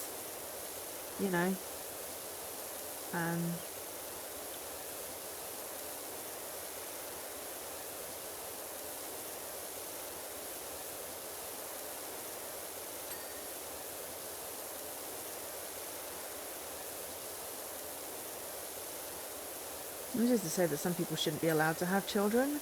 But then someone pointed out that that was kind of close to a bit like eugenics, and I'm like, okay, I probably shouldn't say it like that. But there are definitely some people that really should have dealt with their own trauma before inflicting it on small children or even slightly larger children, you know, that are not responsible for the trauma. Fuck. That is just horrendous.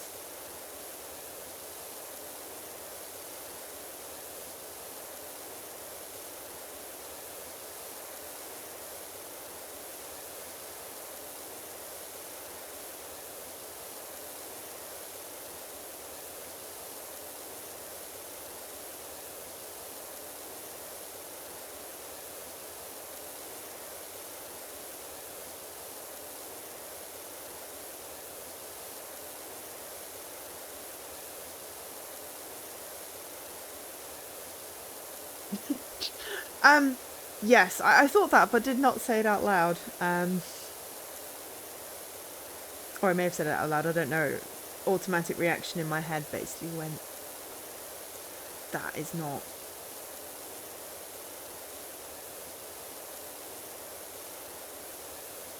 I did spend a good deal of the beginning of lockdown wondering, you know, where the people were that were supposed to protect, you know, kids when things like that were happening. There should be people that see something and say something, you know, like they have on all those posters, but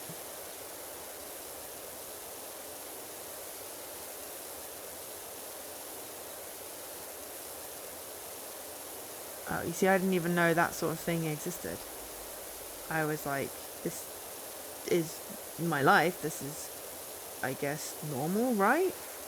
And yeah, I didn't realize how fucked up it made me.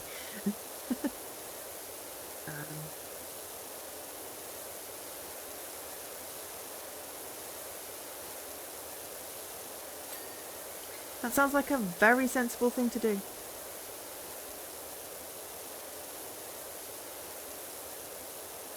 I mean, I would say you escaped. And it was extremely brave of you.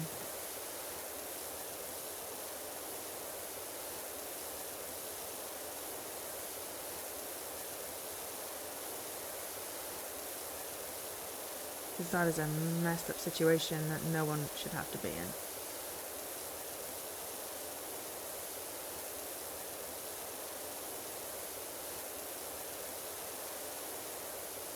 Yeah.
No, I just felt that. No. I just felt that really hard. And I was just thinking, I went away to university, but I never managed to escape at the situation. I mean, you know, I'm in a better place now with my family, but for many years I wasn't. But I never had the guts to remove myself from it. Um, so yeah, I've also been like all of this is going on the board, and like the conversation is going up here, and it's like, this is kind of, I feel like I kind of don't want to publish this. I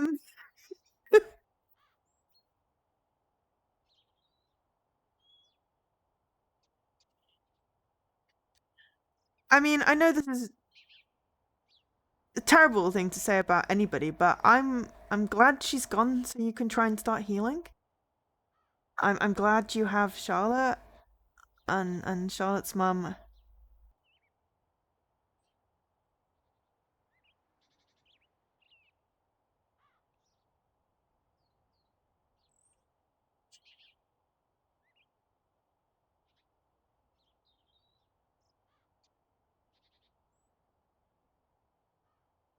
Yeah. Ugh. Just bloody waiting list. It's a joke. Absolute joke.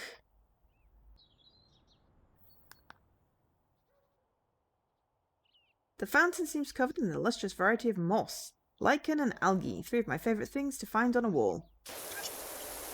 Strange person, Park Warden. Naturally, moss sits on the throne, lichen second, algae third. Although I do still have time for algae. I mean, I will upload it because I, have the intense need to archive everything, but I can set it to private. Okay, well, thank you. Elle does too. Sometimes I see him have a nibble as he passes by the restrooms. Ew! Least favourite thing to find on a wall, graffiti. Who eats algae off the wall? Oh, that's gross. I'll have some standards. I will hydrate and stretch.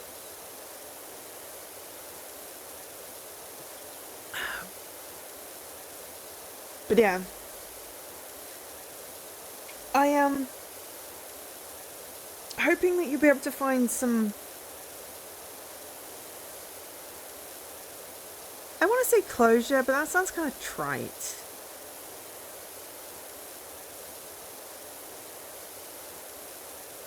But I really do hope that you can sort of try and heal from this now that she's gone.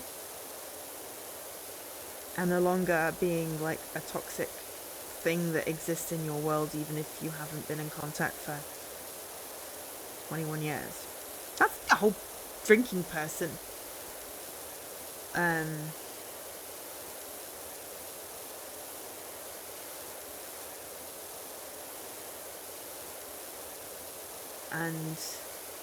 I think the only thing I gained from like when I had therapy that also really didn't help me because it was the wrong kind of therapy is that dwelling on the past is not good because it opens up things.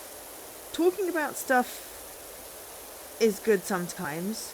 Knowing you're not alone is important. But forgiving yourself, not quite the right phrase I'm going for, but just letting yourself let it go and not letting it affect you anymore. Giving yourself permission to let go. Oh god. Those aren't dreams, those are night terrors. I am intimately familiar with those. I had them for many, many years. And only very recently stopped having recurring ones because I managed to deal with some shit and put it behind me. And actually started thinking about what the future might look like, which is a novel concept. Still scares me. It scares the hell out of me. Anything more than like, a week in advance, and it's like, no, too far in the future, can't plan. Of which Leaky is intimately familiar with because I keep going, yes, I wanna make plans, but also I don't want to make plans. I want to see you, but I can't make plans. One of these days we're going to figure out how we get that to work.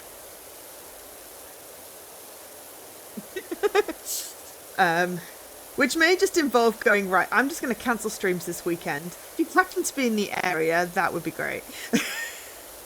So you can plan something in your calendar and I can just be like, oh, well, it's a good thing that I made this chicken. Sometimes I have to try and trick my brain. Cannot do plans, cannot do spontaneous. Exactly. I'm just terrible. I'm a terrible person. Terrible friend. Yeah. Reoccurring trauma dreams, night terrors are horrible. I can empathize. I don't have like a magic solution. I wish I had a magic solution. That would be very cool. Sadly, no magic solution exists. But what I can say is that mine started going away as I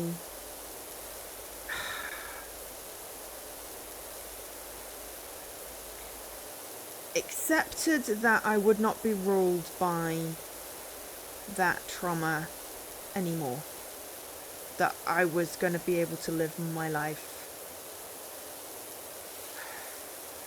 And to be fair, as I started realizing who I was, which the diagnosis still helped me. But I know that it's different for everyone.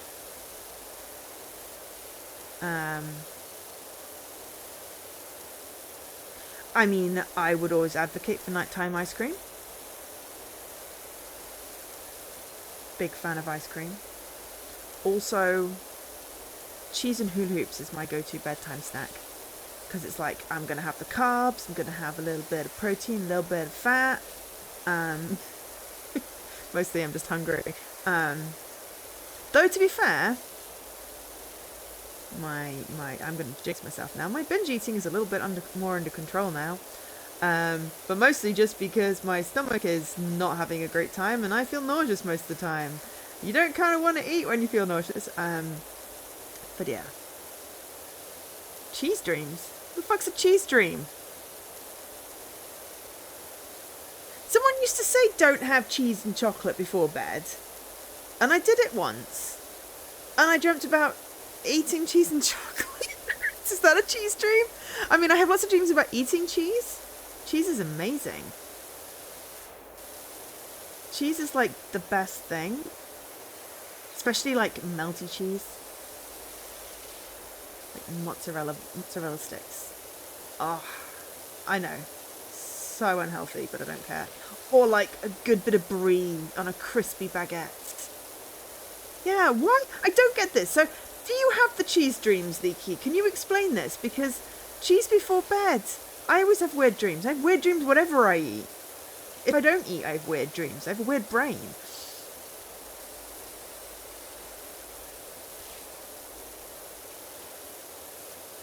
I mean, yeah, I feel like it's one of those, like, urban legends that someone started and, like, you know, people like to, it's like, you know, don't feed the gremlins after midnight. It's just a myth, right? Maybe it's a neurotypical thing. It could be. Maybe neurotypicals can't stomach their cheese. I'd ask one, but I don't think I know many.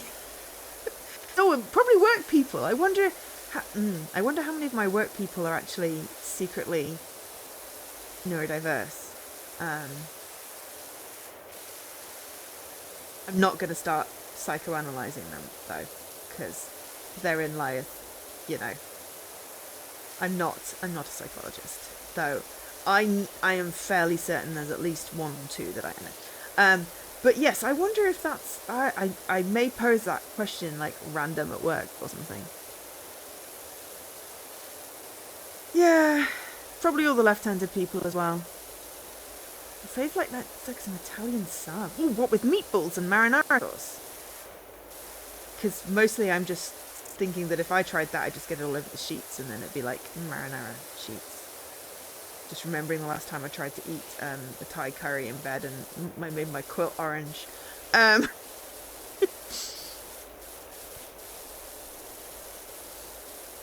feel like there's a lot of effort goes into an Italian sub unless you can get one delivered. I feel like I wouldn't want to... Ooh, pretty. There's graffiti under here. I wouldn't want to, like, try and make an Italian sub for a late night snack. If I could order one, then maybe.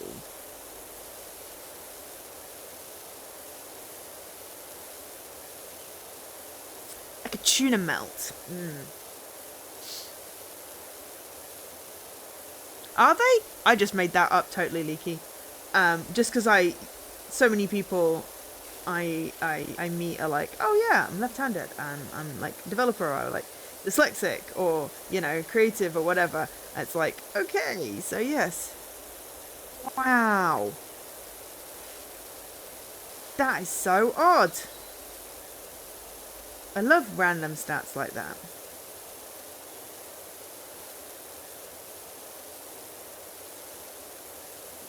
But yeah. I imagine like a lot of people in tech are more likely to be neurodiverse as well as a lot. I mean, I wonder how many people are just walking around undiagnosed. Salami, mortadella, French saucisson, provolone, mozzarella, carbonara, pickle. Oh, you had me until the pickled onions. Actually, you probably lost me at the salami because I'm not a big fan of salami. But, and chili mayo. Ew. Okay, right. If you just took out the spicy stuff and the onions, so like just cheese. Every single professional comedian.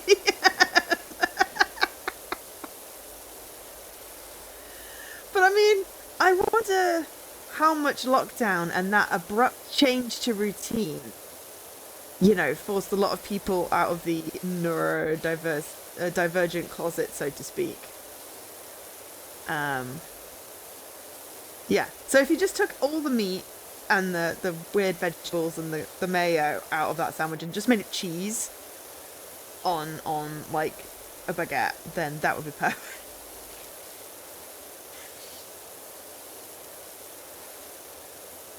I mean, yeah, I was James May. Okay, I feel like that possibly has context for the bonk cheese, and I've not seen. Also, I don't know who James May is because I'm terrible with names. I may have seen the clip and not known that it was James May, so maybe we can have some context there. I mean, you know, I was trying to get diagnosed like when I was still working at the mill, so way before lockdown. But yes, excellent. Thank you very much, Ray, for sharing the clip, so I have context. Though I will probably forget what the context is and be like, why have you posted this random clip about cheese? The grey fluffy-haired one from Top Gear. Oh, what, the show with the cars. Also, No Pulse, hi! You came in the middle of...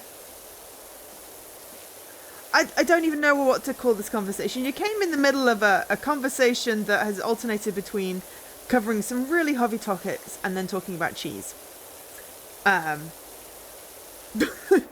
Do I know the fluffy-haired one from Top? Possibly. Wasn't it Jeremy Clarkson?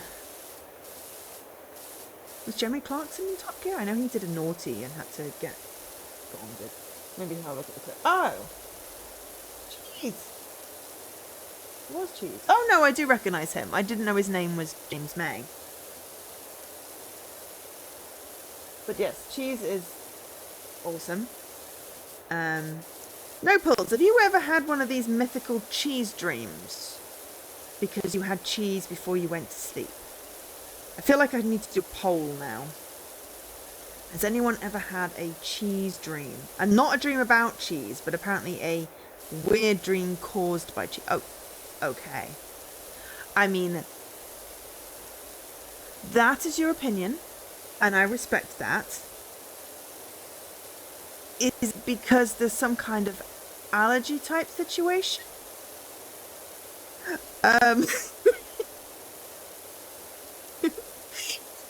have to go just because you don't like cheese. We accept all kinds of weirdos here. I mean, you know, there's literally all of us are odd, and probably I have things that I mean, I hate coconut, and Dan still stays, so. Oh, okay, cheese dreams.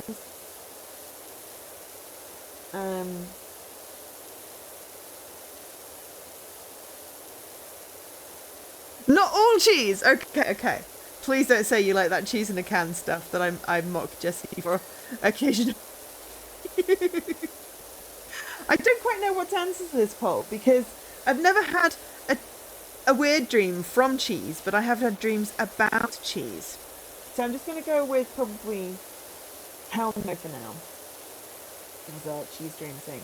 I feel like we're getting an incomplete sampling here because it is, more likely that, there's a high percentage of neurodivergent and or people who can't eat cheese. Yes, but no, Pulse. The yellow cheese on a hamburger is basically just plastic. No one likes eating plastic. Oh, and then we're back to reformed cheese. You never did answer the question, Ray, about the reformed cheese. Did it go on a crime spree? Did it used to be a different shape? I'm really, really, curious about the whole reformed cheese thing because reformed could mean so many different things. And I originally read it as regurgitated, which is obviously regurgitated cheese is disgusting. That we don't want regurgitated cheese. So it went on a crime spree and it used to be a different shape. Excellent. I'm now just imagining this cheese like holding up some sort of convenience store and going, I want to free my brethren. The NHS mental system changed it forever. Oh my god, did it die waiting for a freaking appointment?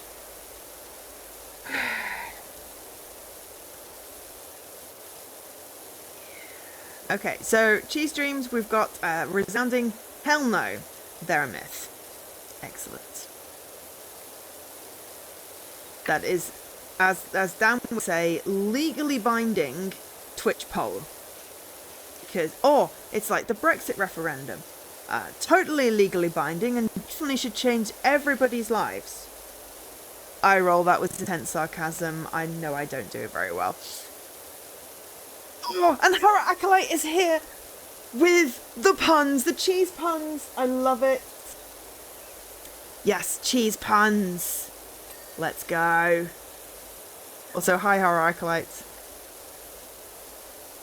For some reason, honestly, seriously, my stream, why do we always end up talking about food? Because I'm just going to get hungry. Also, this is a great game to play when you just want to chat, because I do not need to pay attention to it. And I'm just, methodically cleaning this damn weird statue. Ooh, cheese that was in some form and then had additives to transform it. Yeah, honestly, I don't like burgers, full stop. But, that plastic cheese, it's just plastic cheese. I mean, My current favourite is Double Gloucester. And that has been true for a few years. Before that used to be Wensleydale. And then I had a brief flirtation with Red Leicester. Brie is always, comes back and forth, but it is very, expensive. Velveeta. What is Velveeta? Because honestly, all I get from TikTok is it's just basically, it will stop you pooing. That's what I take from TikTok, is that Velveeta is basically just this processed lump of thing that will basically stop people pooping. And that's from a particular creator on TikTok that I believe Leaky will remember the name of, or at least vaguely knows who I'm talking about. The lovely lady.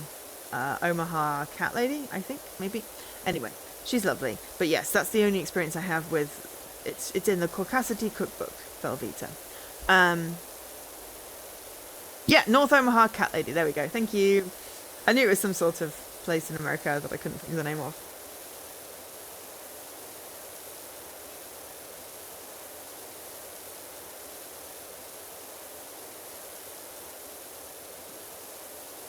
Why is there cheese on a hamburger? Cheese belongs on a cheeseburger. Hamburger is sans cheese. That's just weird. Hurt you, child! And that's straight from the Caucasity cookbook. I love that. But yes, the amount of times that people do not cook the freaking pasta.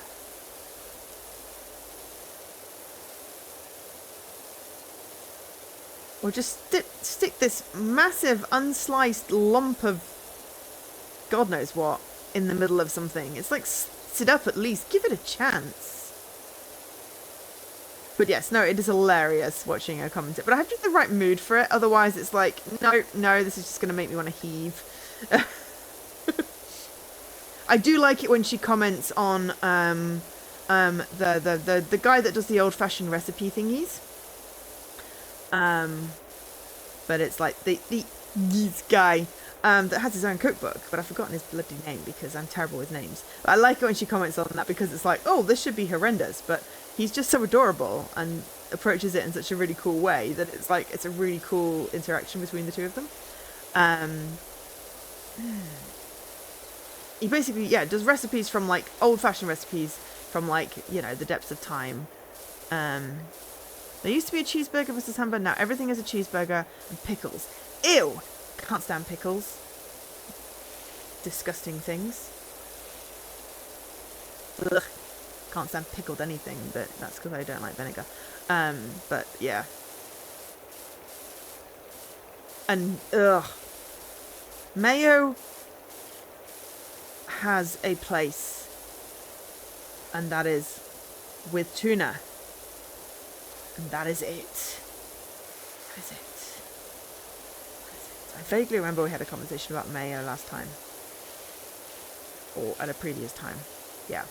Tuna mayo is the only acceptable mayo combination. Everything is... ugh. Everything else is just... why would you put mayo on everything else? It's a disgusting condiment. I do not know whether it's a texture or a taste thing or a brain thing. But yes, I'm very much against. Yes, you like lots of different foods, Leaky. I want to, but I can't. I really want to, and then my stomach says no, and yeah. And then I am sad because I'm like, I then have to disappoint everyone with the, well, we can't order food from there because I can't eat anything on the menu.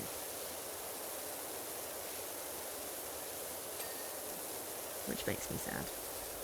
So, the last time that happened, I was like, look, I'll bring a sandwich. Please, just everyone else can eat there. I'll just bring a sandwich.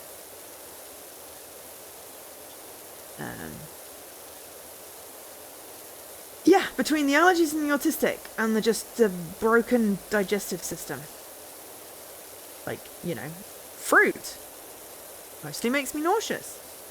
So everyone's like, oh, you should eat lots of fruit and veg. It's like, I would. I would if I could. Would if I could. God damn it. Anyway. Cheese. Back to cheese.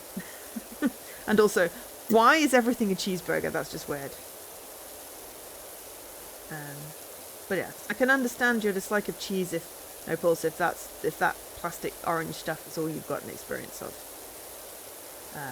I would suggest if you want some good cheeses to go to France and get some good cheese. Or there are places in, like, obviously Gloucester, Leicester, Wensleydale. Literally go to Wensleydale and have Wensleydale fresh cheese. It's freaking amazing. I've been there. They also have sheep. Not that the cheese comes from the sheep, but like Wensleydale is just really nice and crumbly. Really good cheese. Switzerland also has good cheese. They have a fondue, which is just basically a pot of melted cheese. You can dip crispy bits of bread and other stuff in. Making myself hungry now. Maybe we should change the subject. No more cheese.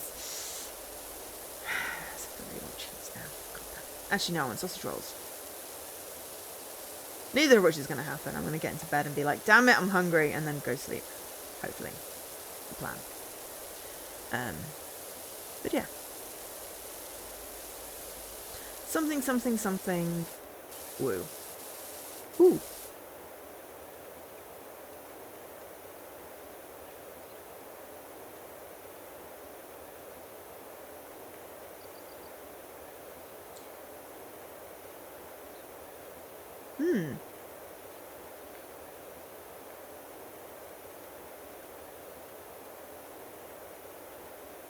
Oh, PowerWash. Yeah, it's fun.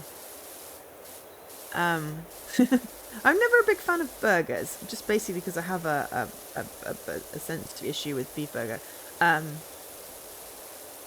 But I had a really nice panko chicken burger once. It was like so juicy.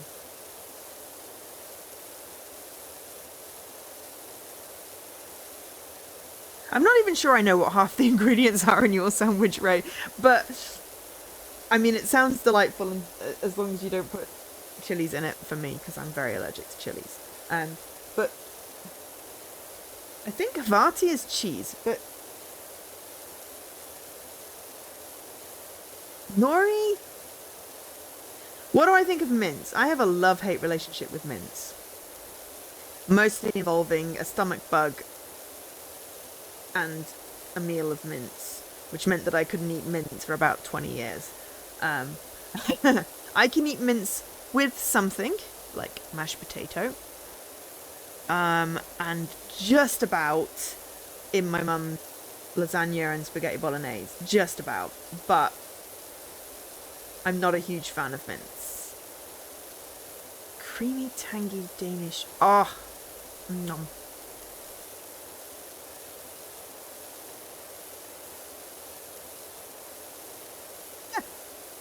Exactly.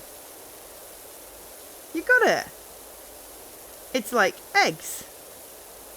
Raw eggs, bad. Runny yolk, bad.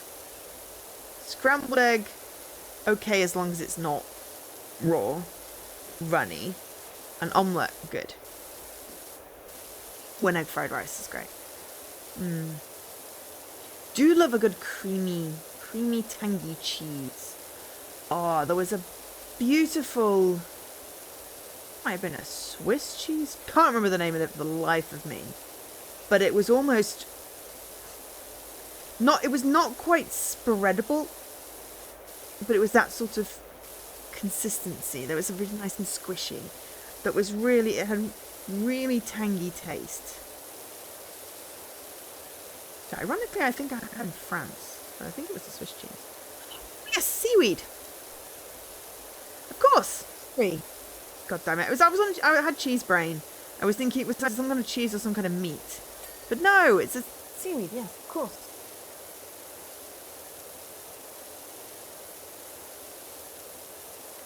Yeah, in which case if you took the chilies out and maybe didn't put the mayo in, that would be an amazing sandwich. For me. Obviously it's an amazing sandwich, as is for you. But I can't eat chilies, and mayo weirds me out. But I like the idea of the whole mushroom, nori, cheese situation.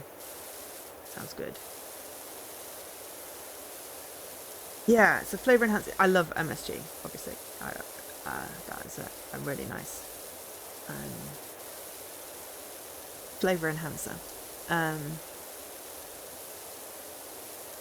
The things that make you happy calm you down are usually overstimulation. I giggle, but I understand that.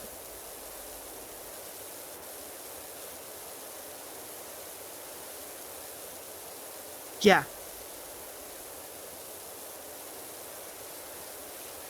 Because it's like information overload is actually brilliant for me, because it means I have all the information and I can filter it down. If I don't have all the information, it's bad.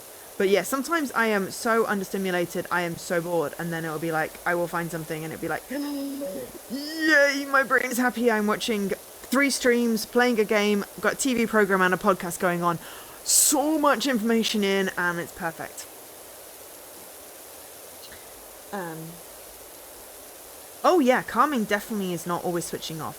But resting is sometimes it is appropriate to do nothing, but I know how hard that is. Sometimes you just have to find the thing that makes your brain rest, because it's not always your brain, it's not always your body that has to rest. Sometimes it's your brain. So like this is very resting to my brain. Yeah, unfulfillment is just death. Exactly. I want to break things when I am so understimulated. I am bored. I just don't know what to do with myself. I'd just be going, I can't settle or anything, and it's so frustrating. And usually it's like, well, it's also hot as balls outside, so I can't go and run around run it off that way. So it's like, what the fuck do I do? Sometimes scream into the void is the answer. Yeah. Hi, Staggerilla. Oh, driving. Interesting. Oh crap, what did I do? I said, wrong button. There we go. I accidentally turned it off with a paddle. Didn't mean to do that. Driving is calming. You see, can't do that in London because it takes like freaking 2 hours just to get out of London. I don't have a car. But useful to know for future times when I have a car and I am not in London.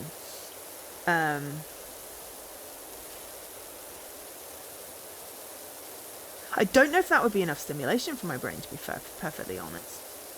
Sometimes I go into autopilot when I'm driving, and it's quite dangerous because I will get from point A to point B and I don't know how I did it. I literally do not remember.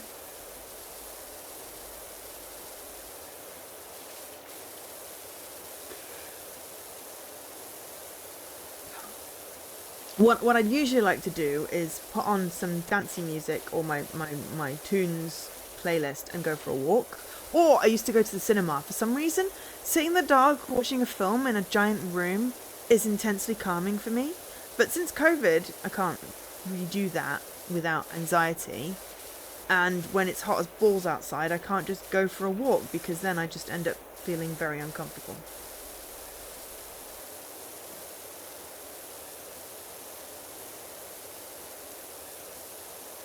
I want to get one of the electric cars and like charge it with solar panels and stuff. I know nothing about cars, and obviously it's a future thing, but I feel like that would be vaguely good for the environment.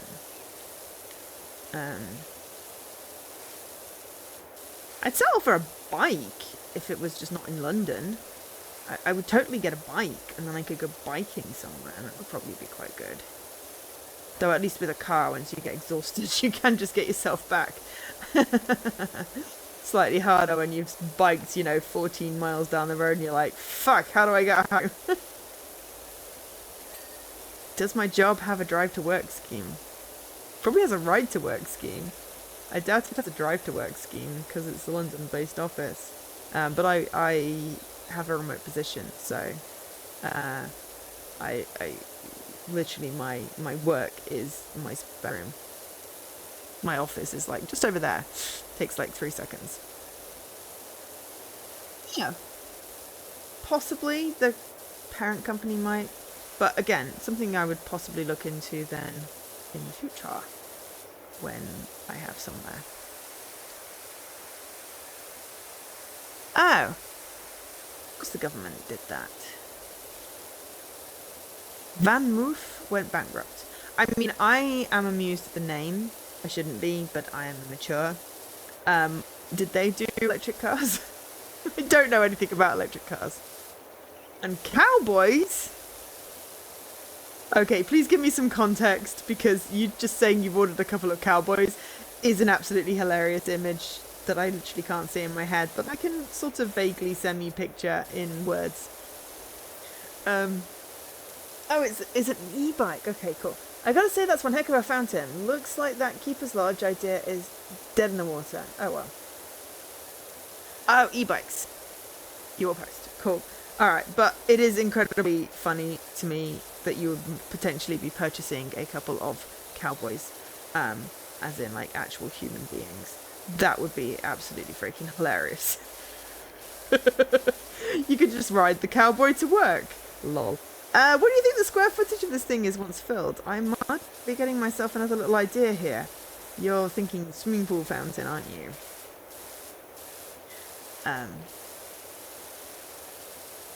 Yeah. What I really want, and this is such a bougie thing to want, I want a swimming pool.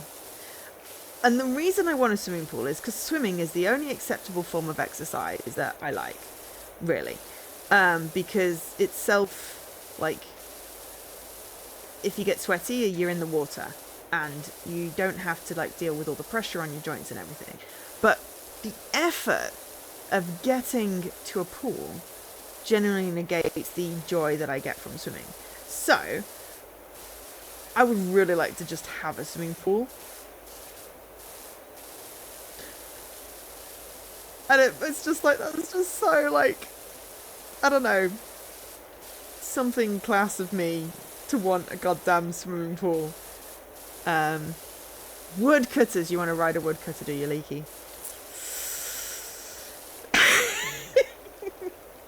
Okay. Van Moof. E-bike. Cowboy. Okay. So is it... How does an e-bike work?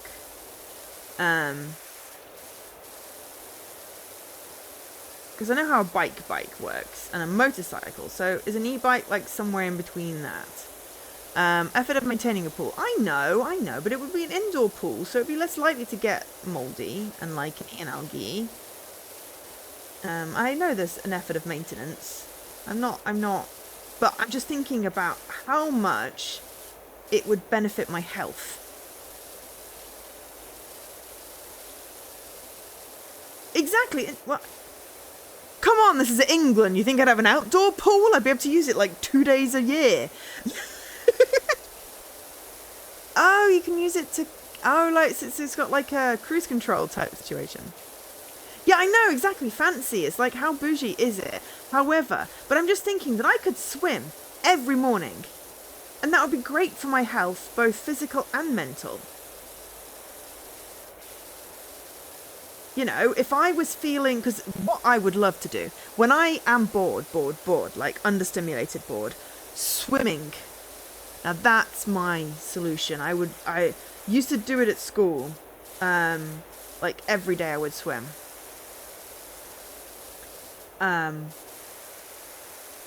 Yeah, exactly. But I used to swim every single day when I was at school, and it was brilliant.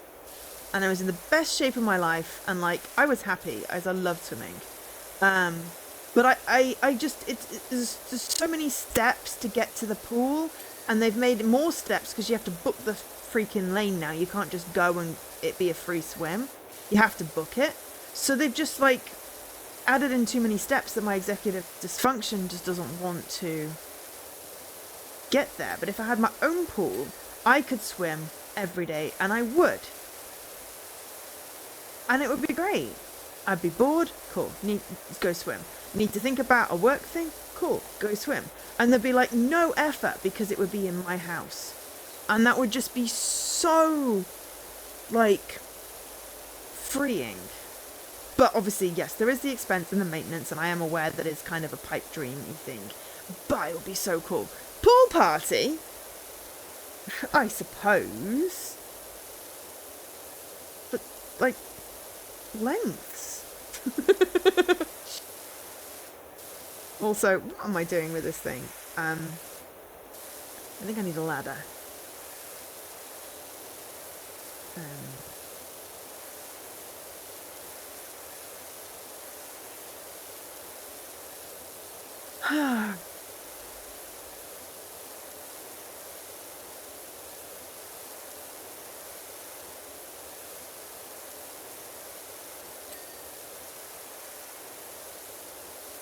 But yeah, so it's like it's a pipe dream, but it would be really cool to have like a house that was very eco-friendly, with like, you know, good insulation and like maintainable temperature, solar panels, as much like, you know, renewable energy as possible. But then like a swimming pool. Oh, I love swimming. You know, that's the one thing I'm actually decent at sports-wise. Ooh, ground source heat pump. Ah. But yeah, basically, you know, the most eco-friendly house, so that, you know, my environmental footprint would be like small, because, you know, gotta keep the earth going so that, you know, whatever. But I want to try and like reduce my footprint. because it's just, you know, conscious, you know, something, environmentally conscious, you know, do my bit, but also I think it would just be efficient as well, both energy wise and also money wise, obviously without the massive outlay for the initial thing.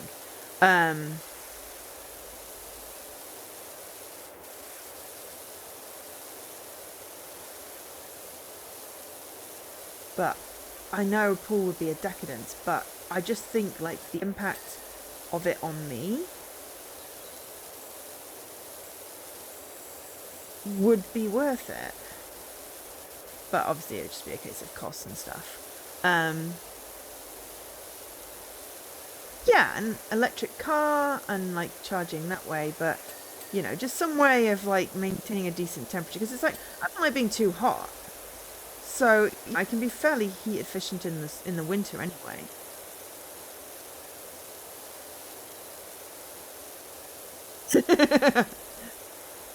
Leaky also has the added thing of having to find a car that his head will fit in. Because he's a tall person. So, yeah. Drive to work scheme. Yeah, Leaky. Have you got a drive to work scheme at your work?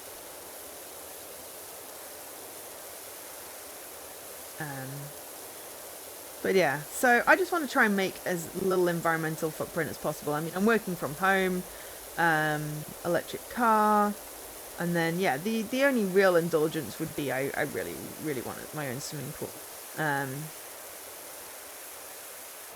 So, yeah. 6'6", because I still measure in old money. Like a whole foot taller than me. I don't know what that translates to. Ah, yes, 1.98. There we go. Leaky knows what it is in proper money. Yes.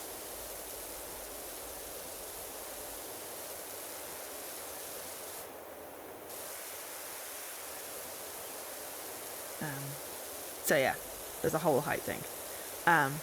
Sorry, I don't mean to bring that up, Leaky. I'm not trying to make you self-conscious. It was just more of a, will this car that is so special fit a Leaky?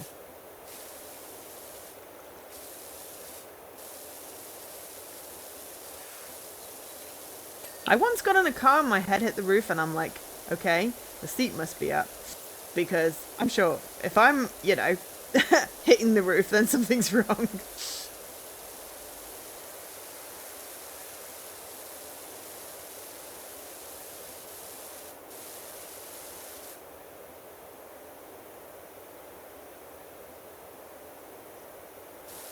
The pictures you look like it's as tall. Actually, and 3 meters is quite tall. Because a door is 2 meters. That's how I have concept of measurements.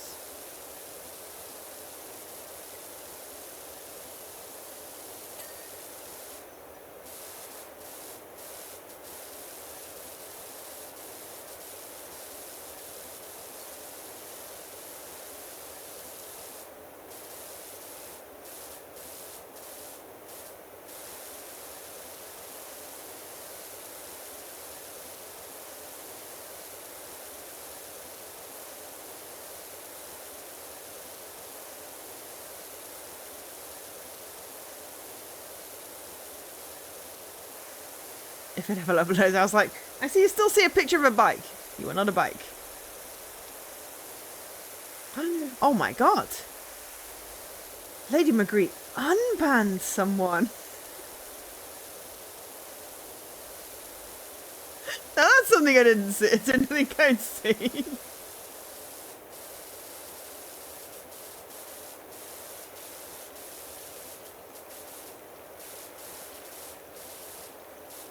I mean, yeah, that is unusual. I mean, I'm assuming there's a reason, obviously. That's fine. But that is just odd. This green stuff is gross. Nasty stuff that I need to get rid of. Right. Also, wash between your legs.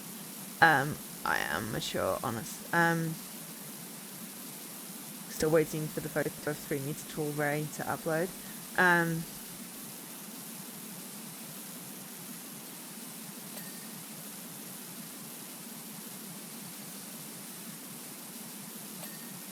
Rated M for image.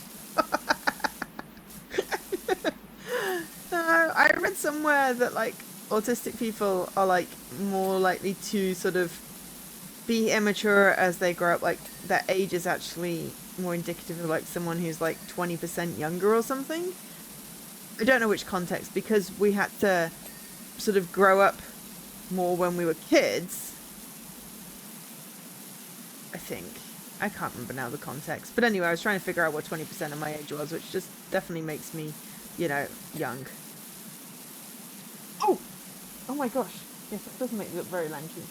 Also, there's a cool castle.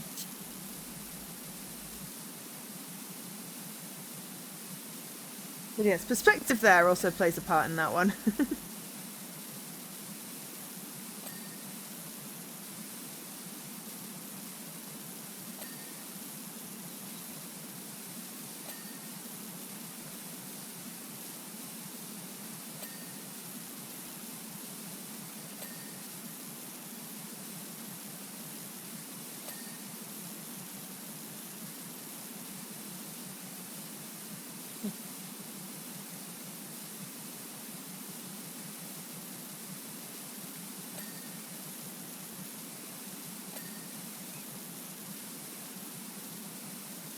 Wow. How long have I been cleaning this fountain for?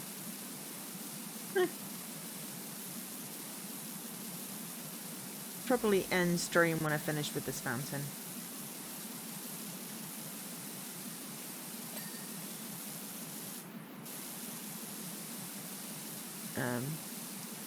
It's the Kölner Dam. Kölner Dame. Can't say that with the right accent. Apologies. Nice. You went last April. Awesome. I had a whole thing with photography for a while.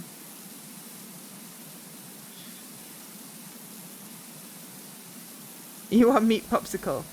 So many talents. Everyone is allowed different talents. Because if everyone had the same talent, that would be kind of boring.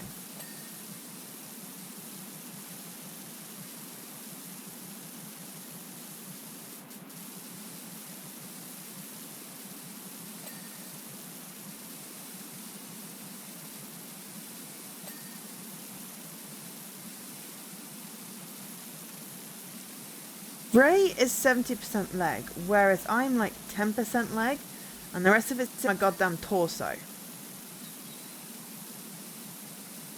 I am disproportionate, and it bugs me.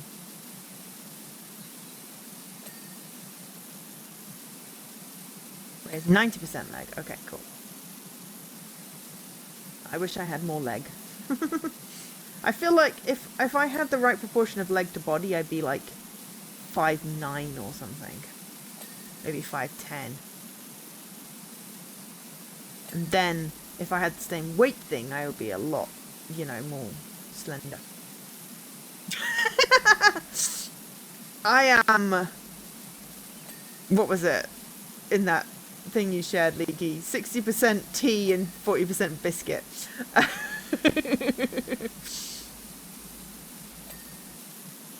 That tickled me. I feel a wee bit like Winnie the Pooh sometimes, though. Bear's little brain.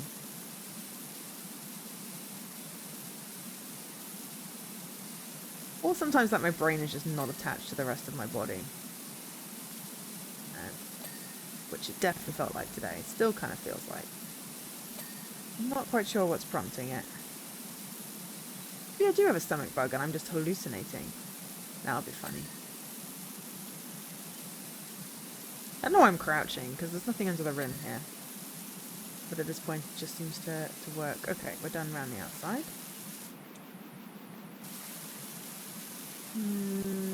That rim could do the doing.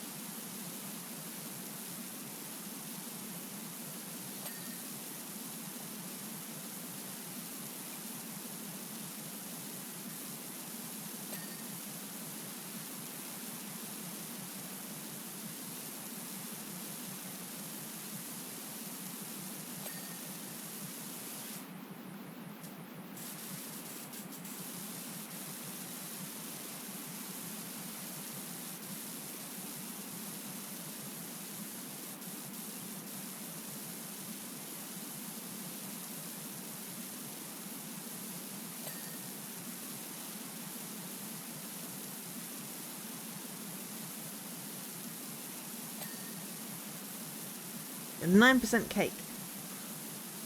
Because no boob. I mean, I don't know. I think I prefer to be cake rather than boob. It's like cake or boob? Cake.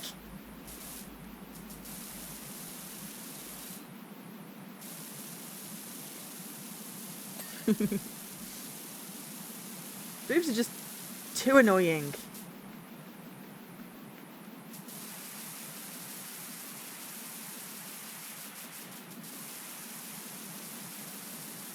Yeah, exactly. Izard is my favourite for random comedical sayings. And I absolutely adored it when I got to see her live in Nottingham. When I was a wee band. No, when I was at university. But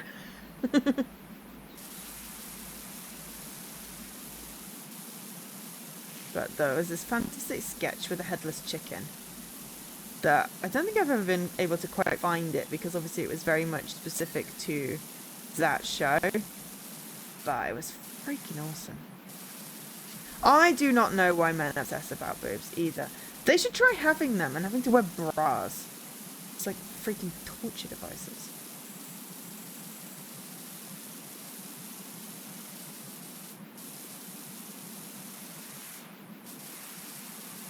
Yeah.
Okay. Right.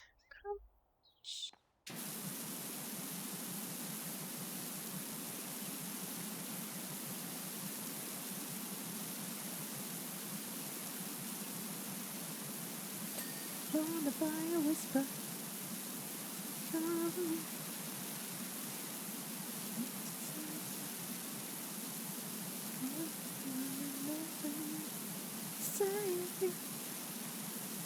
I've been watching True Calling because I was watching Ghost Whisperer and I was like, oh, this reminds me of True Calling. So I abandoned watching Ghost Whisperer, which had a really horrible episode in which autism was massively misinterpreted and really showed its age, and I wish I'd known about it and could have skipped that episode. But yes, Eliza Dushka in True Calling, and I was just like, I need to watch it again. And then I'm just like, I kind of need to ignore the like second season of it because and pretend it doesn't exist, because what it does is introduce a whole cliffhanger thingy and then ends abruptly because some idiot cancelled it. So, yes. But anyway, old tea sometimes is bad.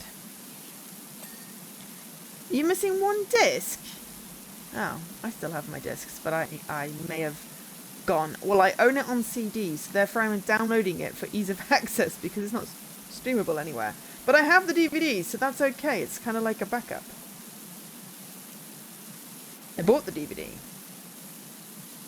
I just couldn't be asked to put the DVD in the DVD player.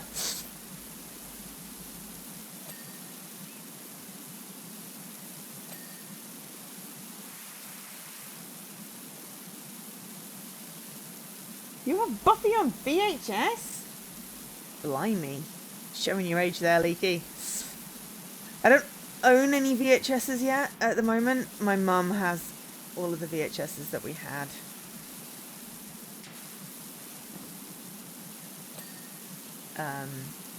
Because she's the only one that has a working VHS player. I do not. I have DVDs and a couple of Blu-rays, but mostly just I stream. And if I can't stream, I get massively annoyed. Because DVDs are whatever. What year is it? I'm not entirely sure. March 2020? Feels like that sometimes, that it's still March 2020.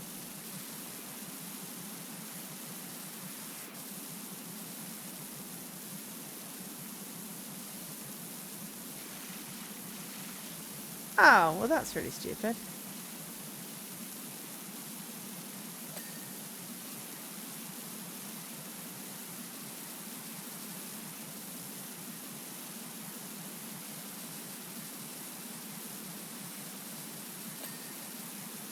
Too soon to make jokes about March 2020. I swear time stopped and I have no comprehension.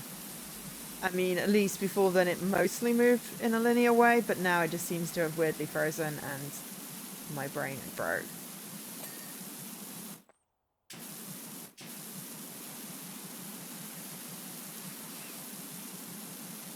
Time blindness is a curse.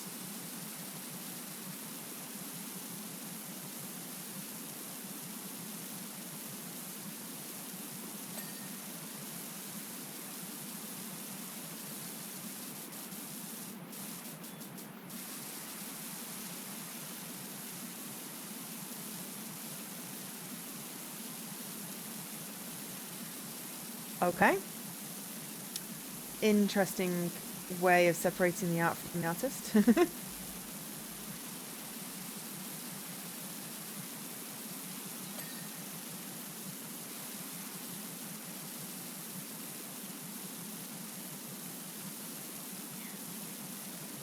Well, I'm glad you think I'm cool. I'm, you know, even if I could give you a wee bit of distraction or help a little bit, then I'm just happy I could. You take care of yourself, and food is quite an appropriate distraction-y type thing. And yes, thank you for sharing and for feeling comfortable to share and all that good stuff. But yes, I always like making food for other people, making food for myself. So go make food. Food sounds like a good plan. Maybe watch some cheesy movies of whichever appropriate cheese for you. I find those are good distractions. Or something you've already watched before can help. But look after yourself, and we're here if you need any other distractions at any point. You finished the bear. I've heard about the bear. I have not watched the bear. And I just realised that these are gnomes up here with like satellite dishes. And I hadn't realised that. And I think there's some sort of flying saucer on top. So maybe it is to do with that temple. I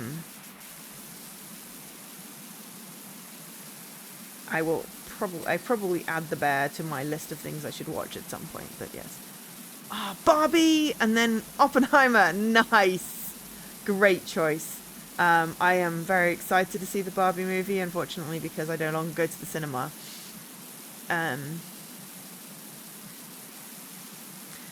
I will not be able to see that live unless I can figure out how to convince my brain that it's a good idea. I can cook some things. I don't always make excellent food because I make up recipes, and sometimes it's an absolute disaster. Occasionally I find a good one and then I remember to write it down.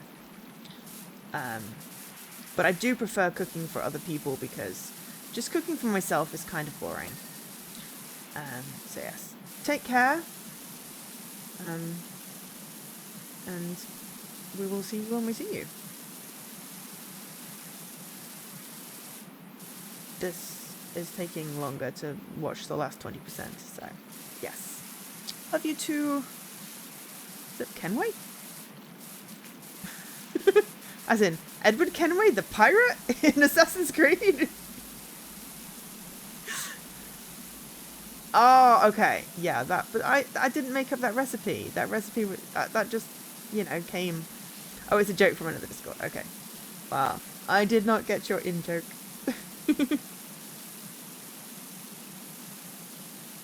And I'm going to choose to assume that you mean Edward Kenway, who is lurking in the stream. Yes. Much, much love all around.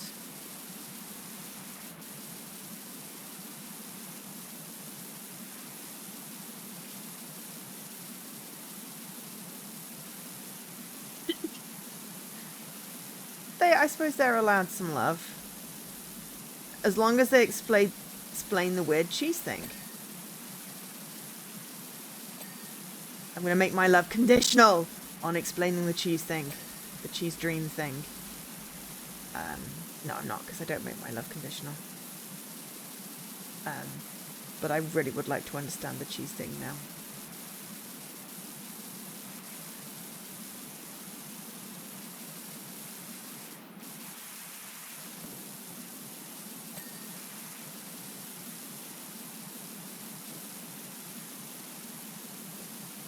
Someone just came live as you were about to leave.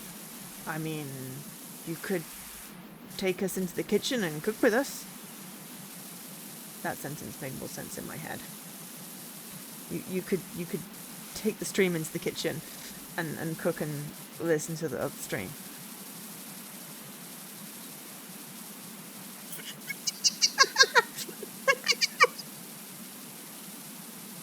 Sorry if I picked the mic there. That is ticklish funny. Yeah, because Link keeps losing. Well, no, Link doesn't keep losing her. I mean, seriously, she's not a possession.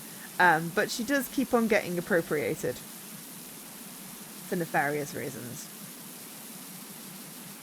Not that I am up to date with the Zeldas. The only Zelda that I really have any context over is the one that Jessie repeatedly plays. And at some point, it will stick in my head what is going on. I would love for it to stick in my head what's going on. But I've been watching it for 3 years now, and yeah. Full stomach means more REM sleep, so greater chance of vivid dreams. Oh, it doesn't matter if it's cheese or other foods. You googled it, didn't you? Interesting. I read somewhere about having a snack before you go to bed, like a carbohydrate thing, was good for you because something, then you don't get to pee in the middle of the night. Which means you can sleep through the night, which means better REM cycles. I don't know. I mean, REM cycles are good because it means you're processing stuff. Unfortunately, my brain goes weird. But anyway. Anyone that has to go, go with my blessing, and we will see you later. Anyone that wants to stay, then that's great. I might turn Nightbot on, back on. Now now it's finished interrupting all the important conversation. I'll turn it back on. It can come out of the naughty corner. Aww. Right. Though, having said that, and I'm not quite at the end of this statue, and I've got to find a ladder somewhere, but I really do desperately need the bathroom. I'll be right back. It's all the water noises.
cute. Oh god, I've turned on shield mode before because I wanted to get rid of the stupid pink dot.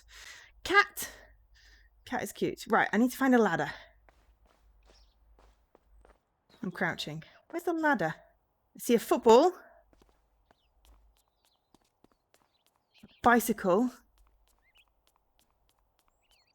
My truck. A ladder. Excellent.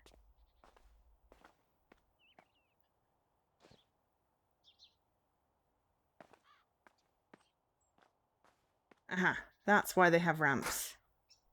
So that you can go up the ladder. Wonderful. Right, we're back. But yes, where is the cat? I want a cat.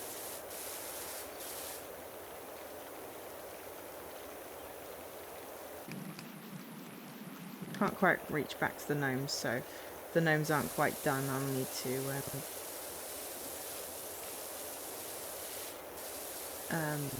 jump on them.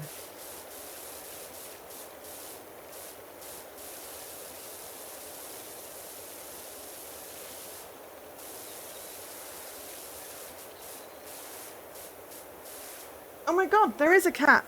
Kitty! Hi, kitty! Ask and you shall receive.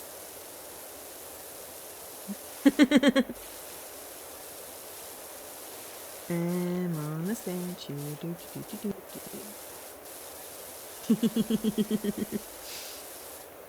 Excellent timing. How are you doing?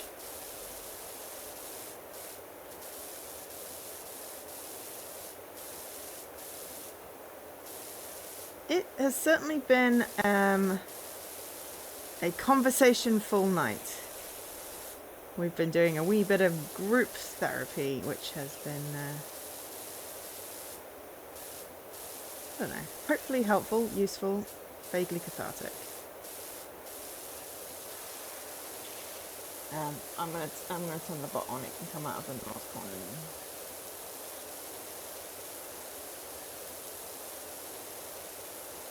There we go. I had to turn the bot off because it was interrupting the conversation. It's configured for slow conversation days and not long conversation days. I should probably tweak the settings. But yes, I am mostly hungry and really craving cheese right now because we've had a lot of conversation about cheese. Amongst other things. And then I'm wondering if because I have to take the medicine for my tummy after each meal and before bed. So if I take a cheese snack to bed, do I have the medicine before because I've gone to bed, or do I have to take it after I've had the cheese snack? Because it's one of those medicines that's like, it's got that weird viscosity. So it's not really it's not unpleasant, but it's not really something that I'd like. I'd like the cheese taste in my mouth, though I have to clean my teeth anyway, so maybe it's a moot point. I shall put the medicine by my toothpaste and then do that when I clean my teeth. Either which way. It's an interesting philosophical debate, you know. Is the cheese snack before bedtime count as bedtime or the meal?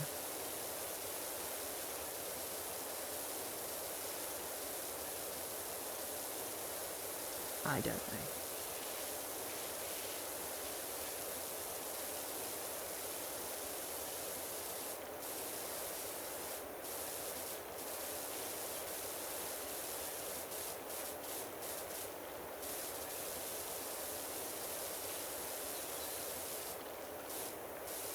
But yeah. Something.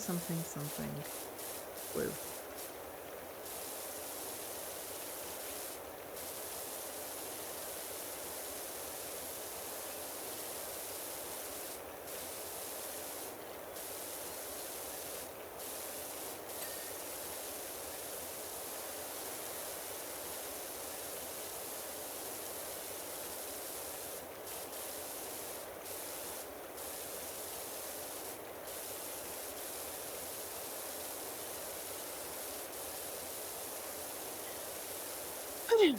Oh, this hopefully this last like 15% won't be too massively long.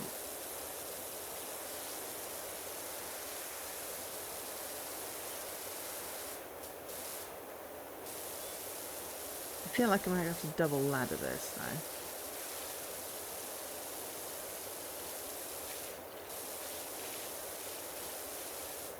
Don't think I have another ladder, so I'm going to have to vaguely trap myself on here and hope.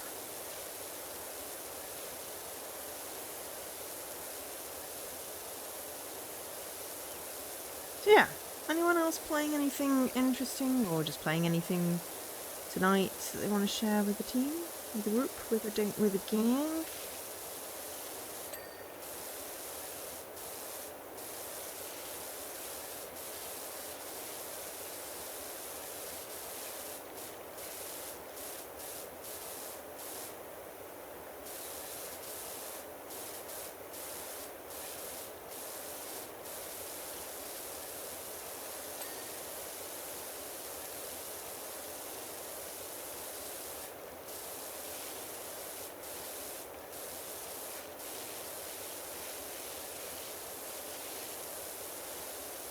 Footprints.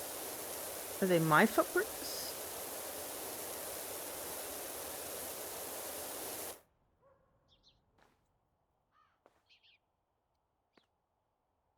No, not my footprints. Something's been up here. What am I going to find at the top of this fountain?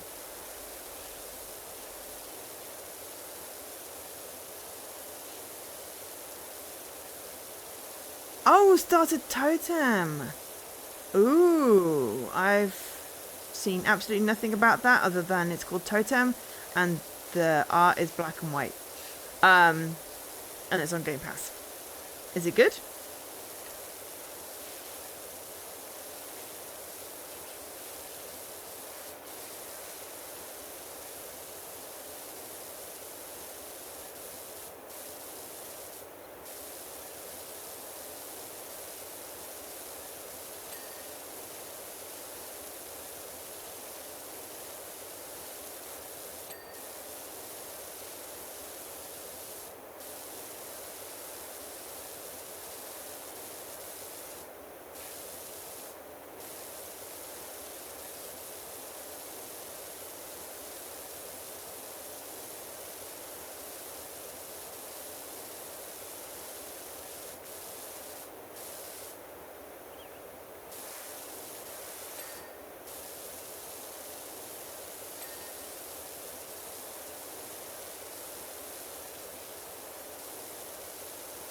Chill, nice and cute.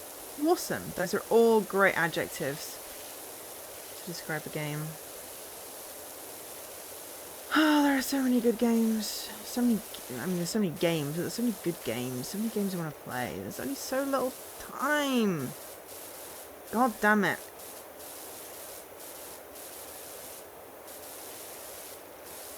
Mind you, I have spent like 60 hours playing PowerWash.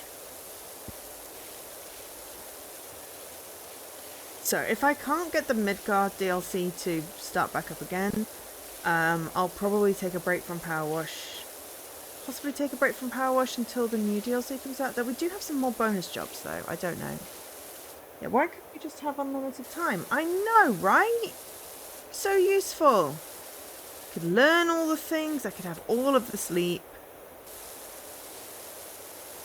Why do we have to have these restrictive, like, hours and weeks and days and other sort of conventions? Why can't we just be? I don't know.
think I might need some of the detergency stuff.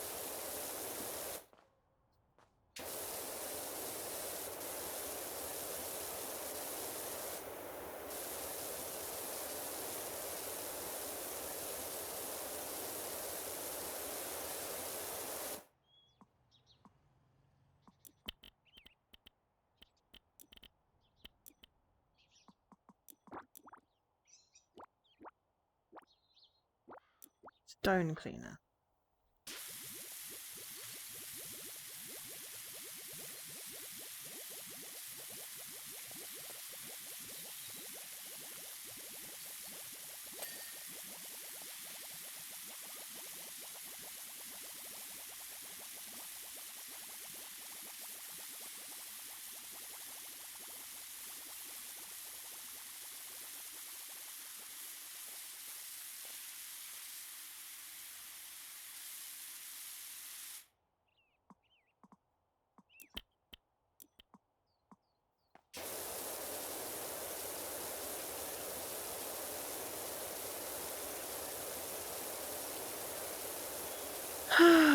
Do.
This is a giant bowl, obviously, because it's a fountain.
Oops.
I supposed to go up here?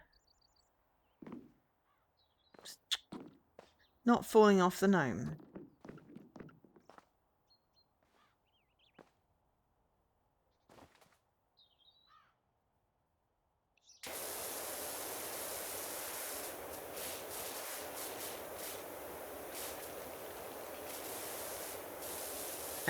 Sort of like that-ish. Nope. Damn it.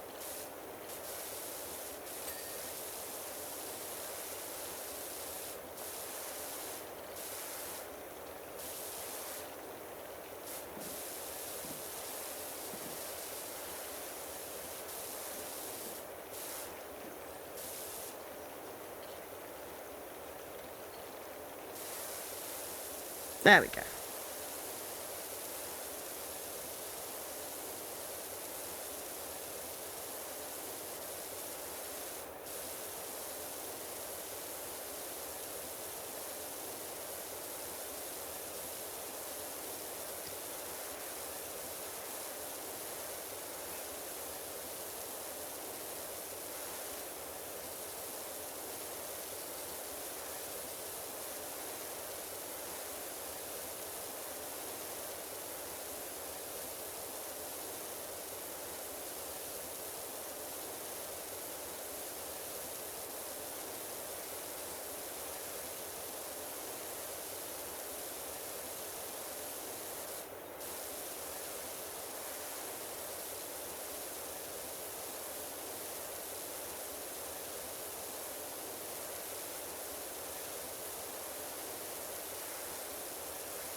We're just having a relax and listening to the gentle water sounds.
Looks like blood.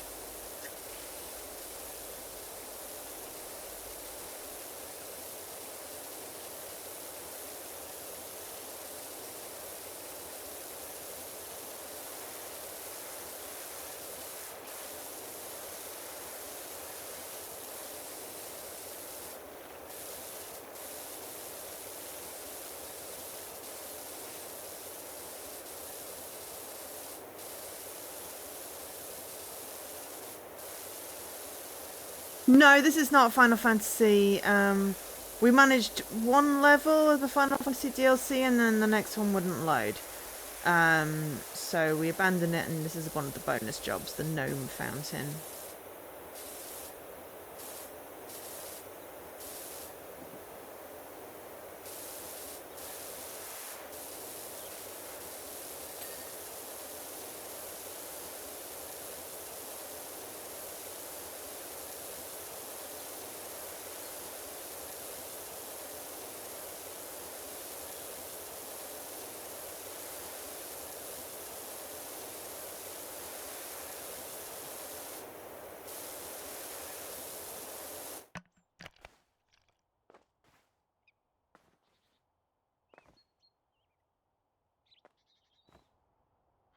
Oh, oops, accidentally in the wrong profile. That's why it's not crouching.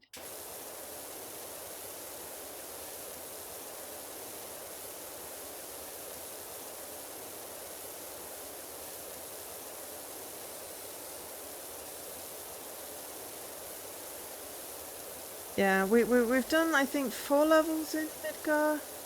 But yeah, the next one just won't load. Luckily, there's no achievement associated with it. But it's just sad because I can't complete it. So hopefully it'll be fixed at some point. I might go back to it. For now, I think, you know, we've probably got one more stream out of bonus stuff to get more story, and then we're just waiting on the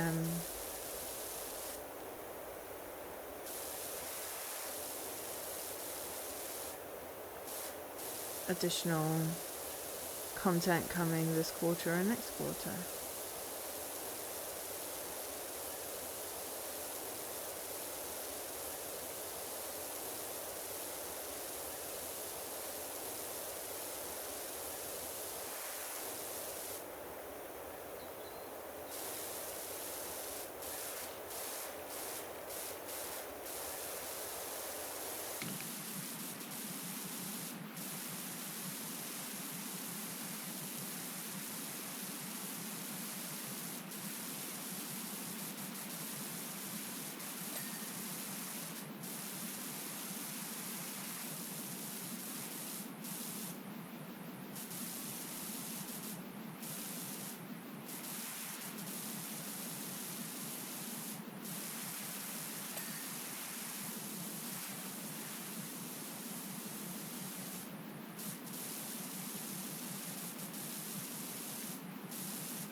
Whoops.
My light went off.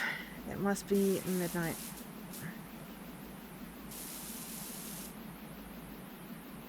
We need to finish. We're nearly there.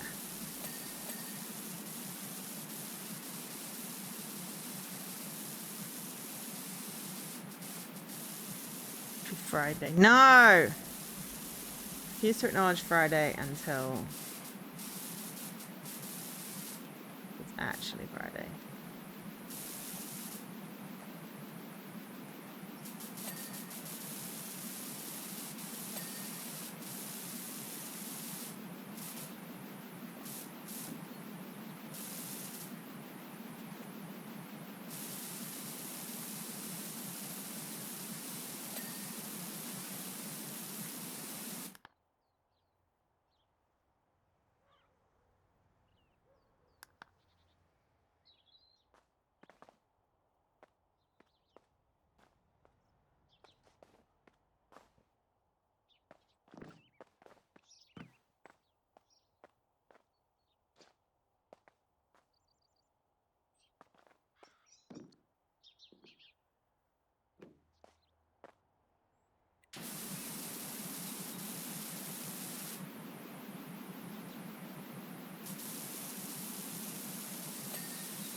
And foundations.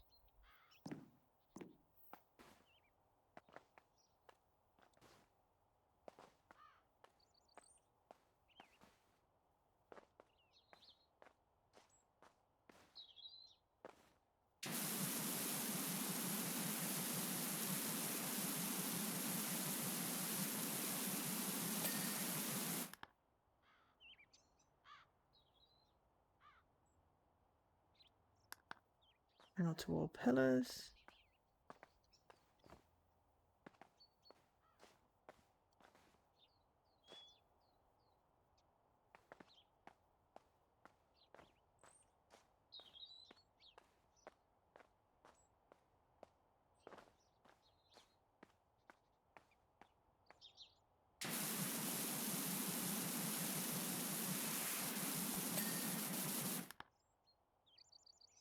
Lower basin edges.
What is a lower basin edge?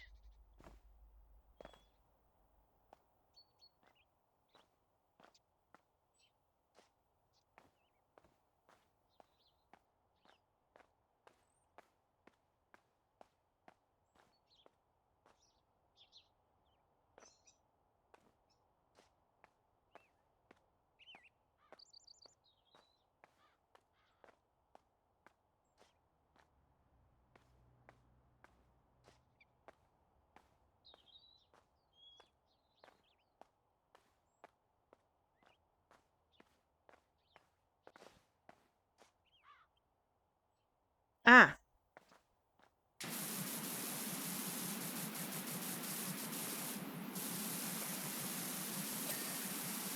There we go. And then one more outer wall.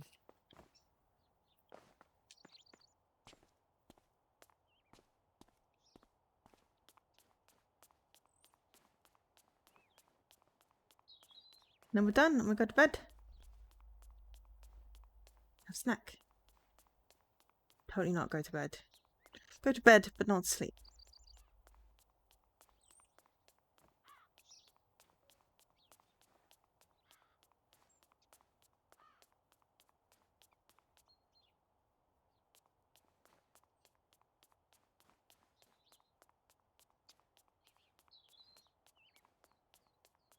Can't see it glowing.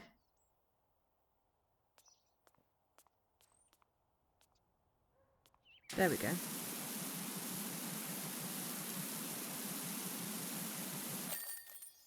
Voila, job complete. That was surprisingly methodical and kind of fun, but also a little bit like I really wish I could have done a ladder without doing lots of platforming. You know, I did find it looking at in this glorious condition. I can't help but think that we've got ourselves a real money spinner here. Fill it with fresh water, plop in a few carp and a sprinkle of nickels and dimes, and call it the Muckingham Wish Station. This place will be paying for itself in no time. Much obliged. Excellent. Alright. Bonus jobs. Mars River cleaned. Gnome Fountain cleaned. So we've got 5 jobs left. Plus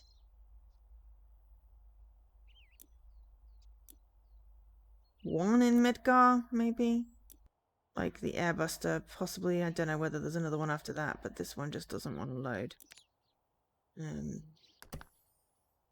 See, an error occurred while loading.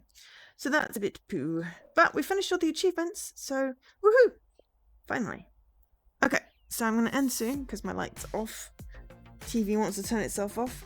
I'll be back on Saturday. I have a joke case. Details are in the Discord. Ugh. It's been a good conversation. Heavy, but heavy does not mean bad. So yeah, thank you everyone for being here. Hopefully it has been useful, I guess. Distracting, whatever way you needed. So yeah, have a good rest of your day, however much day you have left. Good rest of your week. I've been Jo, otherwise known as Angel SK, and bid you good night.